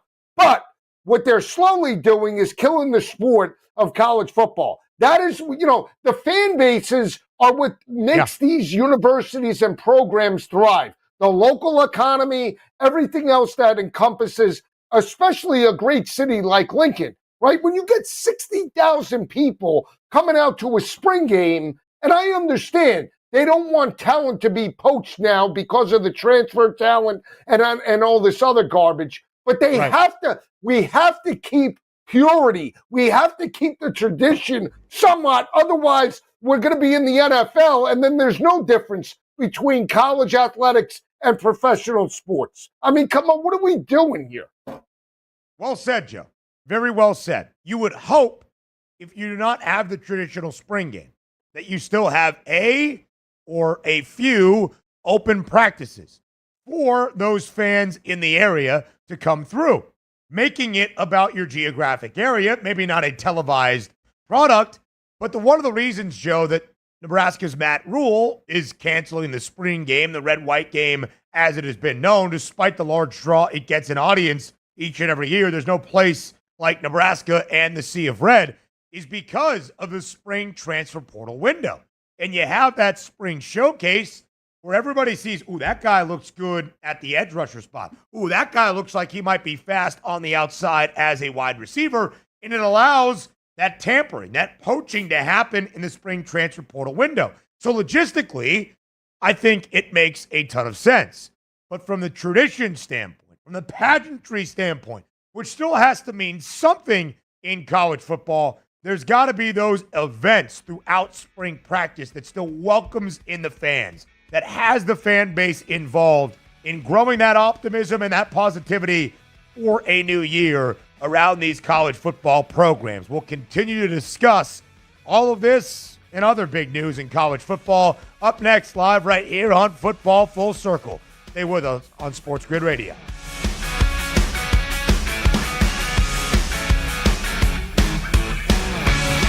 The Winning Edge. You've got it. But not everybody has it, because not everybody listens to us. But we're working on that. This is the SportsGrid Radio Network. AutomotiveMap.com presents the SportsGrid Sports Flash powered by The Score. The NHL is wrapping up the Four Nations break as the Four Nations Face-Off Championship is going on tonight at TD Garden in Boston. It matches up the United States against Canada. It was an amazing game when these two teams played against each other in pool play, and we'll see what they are able to do coming up this evening. Top 25 college basketball yesterday. A big win for number 15 Missouri. They knock off number 4 Alabama 110-98. Elsewhere, Kentucky over Vanderbilt 82-61. Auburn beats Arkansas 67-60, and St. John's over DePaul 82-58. Tonight, Maryland plays host to USC. With Progressive, you can bundle auto and home insurance, renter's insurance, or condo insurance, and you're going to save with Progressive. I'm Matt Pauley with the SportsGrid Sports Flash powered by The Score. With Progressive's Name Your Price tool, you get coverage options based on how much you want to pay for car insurance. And then you decide how to spend the rest of your money, because you're in charge. Today, you're going to pay down your credit card bill. But you decide when you'll pay it. Before the due date, so those interest charges don't get you. But you decide if you pay it in full. But you definitely should, because again, interest charges. With Progressive's Name Your Price tool, we'll help you find coverage at a fair price. And then you're in charge. Progressive Casualty Insurance Company and affiliates. Not available in all states. Price and coverage match limited by state law. I went hands-free. I went hands-free. I went hands-free. I went hands-free with Skechers Slip-ins. Join the millions of people who are celebrating going hands-free with Skechers Slip-ins. Footwear you just step into and they're on. It's crazy how something as simple as a pair of shoes have made my life better. After trying Skechers Slip-ins, I want all my shoes to have this technology. See what everybody can't stop talking about. Go hands-free with Skechers Slip-ins at a Skechers store, Skechers.com, or wherever stylish footwear is sold. You're listening to SportsGrid. Spreading the winning edge far and wide. Terrestrial, internet, TV, satellite, and don't forget our mobile app. Face it. The winning edge is everywhere. Somewhere there's a squirrel frustrated he can't get a phone. This is the SportsGrid Radio Network. You're listening to Football Full Circle with Joe Lisi and Ben Stevens. Once a tradition of the early offseason in college football, our spring games for college football programs now becoming a thing in the rear view mirror. We have heard from Nebraska's Matt Rule, Ryan Day at Ohio State, Texas's Steve Sarkisian just a little bit ago, even Lincoln Riley at USC saying the traditional spring game format is going to be altered. Some like Day and Sark, Joe, who played deep into the college football playoff, have cited, hey, we played 16 games this year. We need to give the guys times to adjust. It's like a long NFL offseason. When they play 16, 17, 18 games, they take their time through OTAs. It's not just a bunch of practices in a row throughout spring ball. Spring ball is going to remain 15 practices that you have to really kick off a new season with your new roster. But other guys, Joe, like USC's Lincoln Riley, like Nebraska's Matt Rule, and I'm sure Steve Sarkisian and even Ryan Day citing the potential tampering that happens during spring ball, during the spring game exhibition that allows those other programs to see a guy, scout a guy they like, and make a phone call trying to poach him to their program. It makes a ton of logistic sense. It is just a shame from the tradition standpoint. It is. And again, I understand it's a different landscape in college football. I get that. Two things that the NCAA, if they're still in charge or have any power, they have to get rid of the transfer portal window or condense it or make it where it doesn't affect now kids prior to bowl games. And more importantly, obviously in the offseason, everything should be solidified by a certain date. You know, prior to spring ball, the game has to matter, and the product on the field has to matter more and be held in the biggest accountability. I'm not suggesting, hurting student athletes. You give them an opportunity. They don't take that opportunity to benefit themselves, whether it be transferring closer to home or taking a better deal. They miss out. That's it. It can't be both. You can't have the best of both worlds, kill the product, and then in 10 years from now, we're not going to have any pageantry or tradition as it relates to college football, Because, again, when we're talking about college football, the rivalries matter. The locality matters. The tradition and what separates the SEC from the Big Ten and all of those, things that make a school or a university unique are going to be going out the window, and we're just going to have generic across the board. And that's what needs to change. We're slowly taking away everything right now. A very professional model, Joe, is what we have seen, what we continue to see, and what you are highlighting. There are still some unique facets to college football. There are 134 FBS programs, not just 32 NFL organizations. There are various levels of investment, of revenue, of standard, of history across the sport. And there should be. It is one of the unique products. We get really caught up, and we'll talk about it in just a little bit, the idea of the college football playoff and crowning a national champion. There are not many teams, despite an expanded field, that have a realistic opportunity to win a national championship. But the process, the run to get there, that can be something. Yeah, did Indiana falter on the biggest stage of the year against Notre Dame? Sure. Did the entire year, the historic one at that in Bloomington, reinvigorate a football program, a college campus and community as a whole? Yeah. Is knocking off your biggest rival, despite finishing 4-8 and playing spoiler, one of the most celebrated moments of people's lives? Sure. So that needs to continue, even as we have some of those understandable, Joe, logistical challenges and changes ahead in the ever-evolving landscape of college sports. You completely understand that Matt Rule or various other coaches, I'm just highlighting Matt Rule because he has been outspoken about this, but you can understand a big-name college football head coach not trying to put his players on display to appease fans, to have 5-7 players in 12 hours after the spring game concludes in the transfer portal going to another program. That makes a ton of sense. There is no need to broadcast that out to the greater college football universe. But to give the fans something, to make it a celebratory occasion inside a football stadium, to make it feel, even in small part, like a game day at the end of March or the beginning of April that we won't see again until August and September, there should still be some showcases. And for most of these programs, Joe, they will have those open availabilities for these spring practices. They will do different showcases and events on what would be the traditional spring game day, which is cool, but you also don't want it to just be like dodgeball like we're seeing in the Pro Bowl games and give the fans nothing either. Right, and let's keep there. I want to look at the downside for a second. The professional sports league looks to capture the fans that aren't in maybe that they have captured, right? And that's why we're seeing the games overseas to capture potential other countries and more eyes on the product, right? With college football, if you start to lose the local flair or the local alumni base, you then slowly kill the product as a whole. We're never going to compete on a global level, right?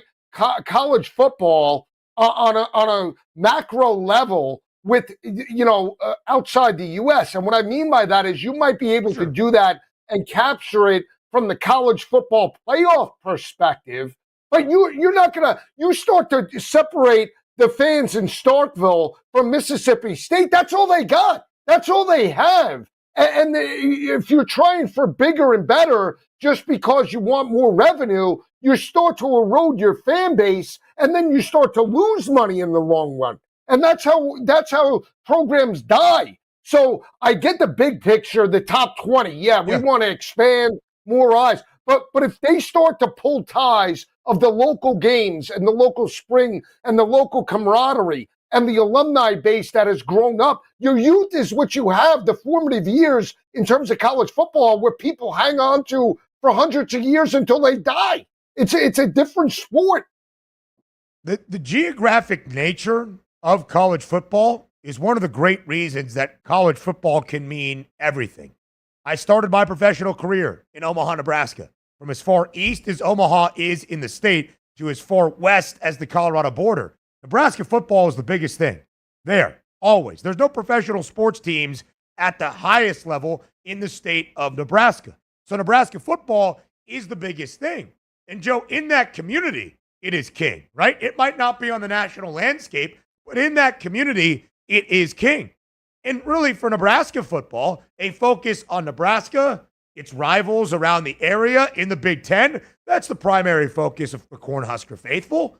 They're not really all that concerned with what's happening at Auburn or what's happening at Clemson. It's not really their first thought, except when we get to the national landscape that is the college football playoff. And there is that television product that things are very new in this landscape and evolution of college sports, namely college football, than even in the past decade. But that regionality, that meaning everything in that specific geographic location that a college community is, still needs to have some sway in all of these conversations when we often feel as though we have lost the plot. We'll continue to update anything else that happens with spring games and spring practices and all that we are seeing around college football. Joe, on the other side of the break, we'll talk about Tony Petitti and Greg Sankey, the commissioners for the SEC and the Big Ten, because yesterday those two leagues and their athletic directors got together and talked a ton about the future of the college football playoff. We had the report earlier in the week that you and I discussed, how the Big Two of the Power Four would be leading the charge to expand once again starting in 2026. That wasn't as made aware yesterday to the reporters that were in New Orleans covering these meetings, but some changes perhaps in 2025 as the College Football Playoff Advisory Committee, if you will, gets set to meet on Tuesday. That's all 10 FBS conferences and the athletic director, Pete Bavacqua of Notre Dame, coming together to maybe change the direction of college football moving forward. We'll discuss on the other side of the break here on FFC.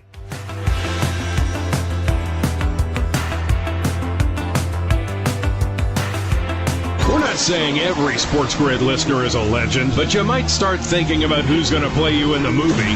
Just saying. This is the SportsGrid Radio Network. This update brought to you by Cintas. A Florida man convicted of murdering a woman and raping and killing her 8-year-old granddaughter in Seminole County in 1993 is set to be executed next month. Governor Ron DeSantis signed the death warrant for 63-year-old Edward James on Tuesday. James is scheduled to be executed on March 20th at Florida State Prison. On September 19th, 1993, James brutally attacked 8-year-old Toni Nooner, who was staying at the home of her grandmother Betty Dick, before he murdered the 58-year-old woman as well. A California state police officer has shot and killed a man who was throwing rocks at cars. California Highway Patrol officers responded Monday afternoon to reports of a man throwing rocks at oncoming cars on a road near San Jacinto. They attempted to contact the man, who began throwing rocks at the officers. Officers first used verbal commands and non-deadly force options, but the man continued to approach them. At least one officer opened fire and struck the man. He was pronounced dead at the scene. An investigation is ongoing. I'm Trey Westerberg with the SportsGrid News Flash. With Fidelity Wealth Management, a dedicated advisor gets to know you and your goals to build a comprehensive plan to help grow and protect your wealth. Backed by a team of specialists, they'll analyze all your accounts, even the ones they don't manage, to keep an eye on taxes and provide proactive portfolio insights that can help you unlock your wealth's full potential. Learn more at fidelity.com/wealth. Investment minimums apply. Fidelity Brokerage Services, LLC. Member NYSE SIPC. Confidence is knowing you're ready to handle whatever comes your way. That's what it feels like to take on your workday with Cintas.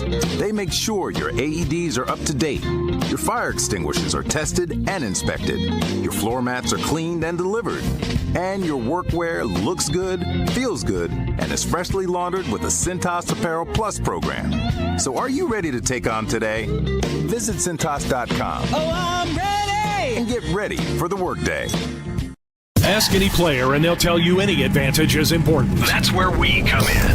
SportsGrid delivers gaming strategies and analysis 7 days a week. The winning edge. It's your advantage to more winning more often. This is the SportsGrid Radio Network. You're listening to Football Full Circle with Joe Lisi and Ben Stevens.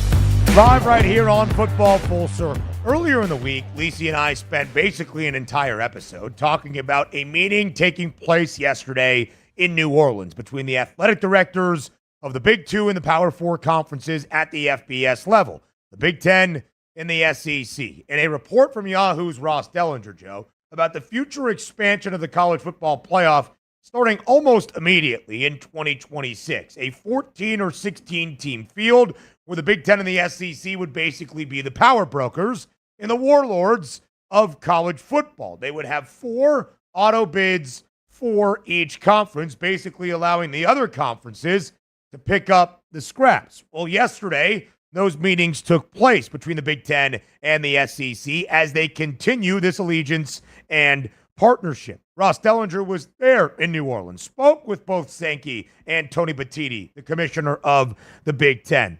And Joe, not much was brought up about any ominous plan for 2026 in the expanded college football playoff, but just some plans for 2025. And both Greg Sankey, the commissioner of the SEC, and Tony Petitti, the commissioner of the Big Ten, say they are both in favor of changing the seeding in the 2025 playoff, as they have suggested in the past. They want seeding based directly on rankings and no automatic buys for conference champions. So instead of Boise State and Arizona State getting not just an automatic bid, but a guaranteed opening round bye as 2 of the 4 highest ranked conference title winners, it would just be based on the ranking who received that bye. Highest ranked teams 1 through 4. Joe, it's an overall sentiment that many of the college football public were in favor of, seeing how this first format in the first ever 12-team CFP did play out. So not overly shocking to see Greg Sankey and Tony Petitti say that yesterday. Yeah, no, I mean, I think the one team that obviously, or 2 teams that come to mind, is Oregon runs the table, and they take the winner of Ohio State and Tennessee. And then Penn State, that basically had a cakewalk straight through the semifinal playoff game when they lost 2 games in conference and lost to Oregon in the Big Ten championship game. So, I mean, that is the biggest change. And, I think when you see Arizona State seeded 12th, a Big 12 champion, that hurts as well. So, hopefully this is the right way to do it for next year.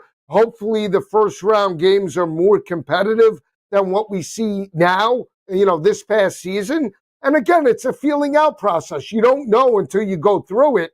So this past year, even though the games were maybe terrible from just a viewership perspective, non-competitive, hopefully in year number 2, we get closer games with different outcomes. Yeah, we will hope for that, Joe. Sorry, I just saw something crazy. This is football full circle. But a minute ago, Shams Charania just reported that San Antonio Spurs All-Star Victor Wembanyama is expected to miss the remainder of the season with deep vein thrombosis in his right shoulder. Not great for Wemby, not great for the Spurs, as really the NBA gets back into action after the All-Star break tonight. San Antonio, 6 games below 500, 23-29, 3.5 games out of even a play-in tournament spot in the Western Conference. But that felt like some big news to share. No, I'm sure. Hurts Pop. Pop will be affected, of course, Big Pop. Yeah. He's done a fantastic job trying to cultivate, Wemby's talents and Wemby's star in the making. But you need him healthy. You can't have Wemby out there with, thrombosis, especially at his age. What is he? Is he 20 yet? He's not even 20 yet, is he? I think he's 20 now, but I'll check on that. Not great, Joe. Not great. He's 21. Just turned 21 in early January. The Spurs kind of out of it, it would seem, despite the acquisition of De'Aaron Fox, and with only 29 games remaining in their NBA regular season, decided to part ways. All right, just interesting. Thought we would mention 30 games remaining. They've only played. Done. Stick a fork in the Spurs. It would seem that is the case. Just back to our conversation. Go ahead. Conversation. Back to football full circle here as we focus on football. Lisa, we were just talking about what you said for the college football playoff. It would seem to make a lot of sense. Some might look at this year's top 12 in terms of the rankings and those automatic bids. Conference champs would still get an automatic bid, right? The 5 highest ranked conference champs would get that automatic berth to the college football playoff, just not the guaranteed opening round bye for the 4 highest ranked. It would just be based on the overall ranking. Some people would look this year and say, well, What are you guys talking about? The number 1 team was Oregon. The number 2 team was Georgia. The number 3 team was Penn State. The number 3 team was Texas. The number 4 team was Penn State.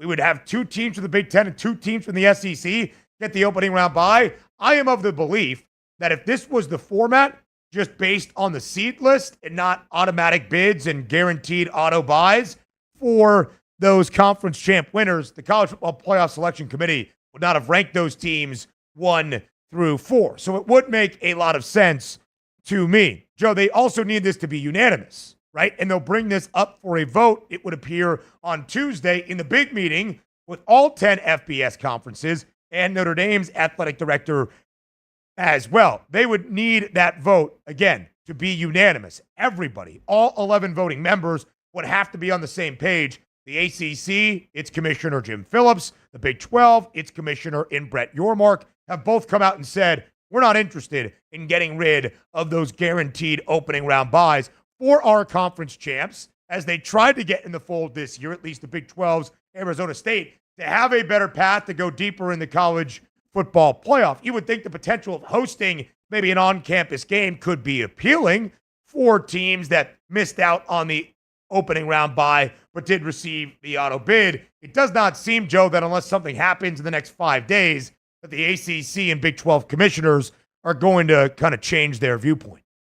I don't think and I don't expect them to, because, again, even though it would be great to host a first-round game, the odds are they're not up to par or from a recruiting aspect like the big boys, right? So to have that first bye is a benefit for the most part, because it gives you an opportunity one step closer without having to play a game, which attrition can always hit in. And there are different levels of revenue that you receive at every step of the college football playoff. So to be further in the bracket instantly is a good thing. More on FFC up next.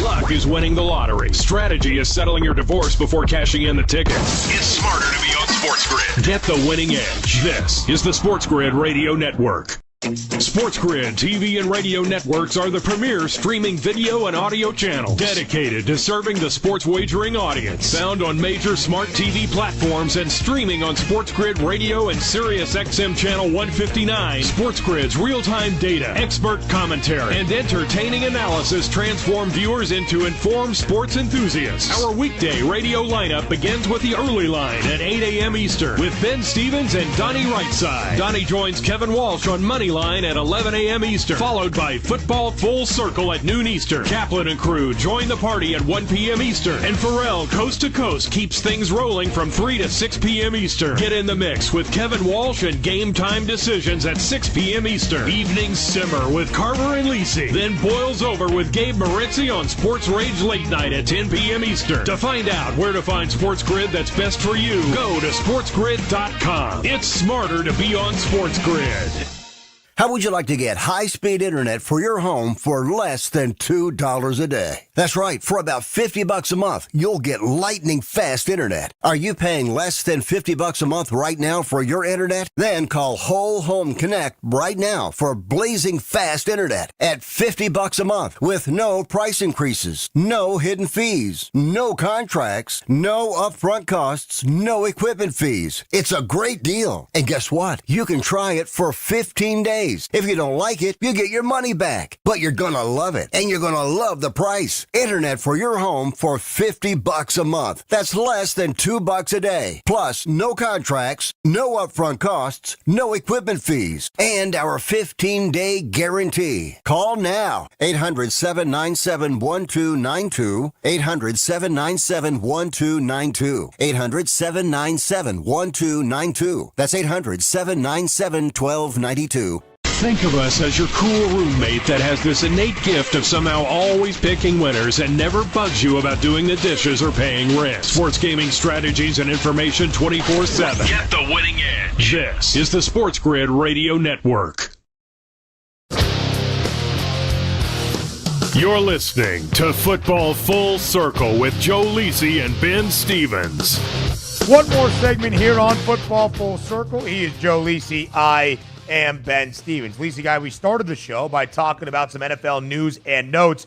During the show, another coordinator hire by the former Eagles coordinator. New Orleans head coach Kellen Moore has named his new offensive coordinator, Doug Nussmeier, who worked this past year in Philadelphia as the QB coach for the Eagles. So in similar lockstep, we'll follow Kellen Moore to the Big Easy. Doug Nussmeier, of course, a pretty familiar name in the state of Louisiana because he is the father of LSU quarterback Garrett Nussmeier. So Doug Nussmeier, now the new OC, Joe, of the New Orleans Saints.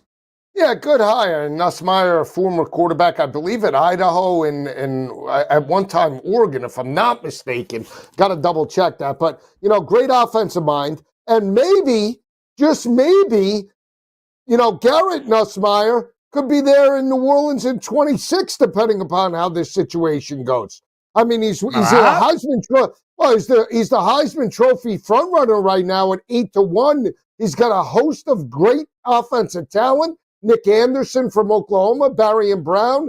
And I'm hearing Kyron Lacy. That situation off the field might potentially be positive. So we'll see how that plays out. But, great fit for New Orleans from an offensive perspective. Now they need the talent in terms of the quarterback. Is it Rat or is it someone else? Only time will tell. So Doug Nussmeier has been around. In fact, he has followed Kellen Moore to a ton of stops. They were together in Dallas the entire time, basically, that Moore was the offensive coordinator for the Cowboys. Then they went together to the LA Chargers in 2023, this past season, of course, in the Philadelphia, with the Philadelphia Eagles. He was a player, Joe, during his college career at Idaho, and then I think just Idaho. Don't think he ever played at Oregon. He, however, was a quarterback's coach for a long time throughout different college programs, Fresno State, Michigan State, Washington, Alabama, Michigan. He's been the OC at Florida as of late in 2017. So Doug Nussmeier, obviously the pedigree. To Joe's point, yes, his son, Garrett Nussmeier, LSU's quarterback, returning for another season, is the Heisman Trophy favorite right now, $1 in front of Arch Manning, an 8-1 price on Garrett Nussmeier, a 9-1 price on Arch Manning. Some very, very well-known quarterbacks, Joe, that will look to have a better quarterback class in 2026 around the NFL. But no surprise there, right? The familiarity between Doug Nussmeier following Kellen Moore to New Orleans. I'm not sure it's been confirmed yet, but I do believe Brandon Staley is still that front runner to be the defensive coordinator in New Orleans. So Kellen Moore building his first coaching staff as a head coach during his NFL career with guys he is very, very comfortable with and has worked alongside before. Yeah, have no problem with Nussmeier. It's Brandon Staley, defensive-minded head coach, had the worst defense when he was head coach of the Chargers. Is that who you want to come in and coach all these guys? A veteran, aging group? You want to have a pedestrian DC? I guess so, but if, like you said, they're friends, maybe it's Kumbaya City in year number one, right? Maybe so. Maybe so. And Joe, he was the defensive coordinator, for the LA Rams when they had some success, and then goes over to the Chargers, the other LA team. We'll see. He has not been officially hired yet, although they did interview him on Sunday, that being the New Orleans Saints. So a lot of those positions around the NFL have really started to take shape. The ones that are still outstanding, Saints defensive coordinator, Jags GM. A lot of this offseason, Joe, at least in the coaching and front office carousel, starting to come to a close. Yeah, this is when you do it, right? Prior to the combine, you got to have an evaluator of talent on both sides of the ball, especially if you're going to make free agent acquisitions. You got to get them in-house sooner rather than later. So this is it. Sign them. What could be the sticking point for Staley on his end, right? You would think he would be jumping at any opportunity to get a job. Worked as an assistant head coach last year in San Francisco alongside Kyle Shanahan. Of course, I think had some say on the defensive side, but the Niners brought back Robert Saleh as their DC for 2025. He's the mastermind of the pigskin. That is Joe Lisi. USA or Canada tonight, by the way? USA, baby. Kachuk, MVP. Kachuk. 19 Kachuk. Which Brady or Matthew? Whichever one is on the Panthers, that one. I don't know if any of them are. We'll talk to you tomorrow on Football Full Circle. Now you've done it. You found the advantage for gaming, odds, and more. But we call it the winning edge for short. This is the SportsGrid Radio Network.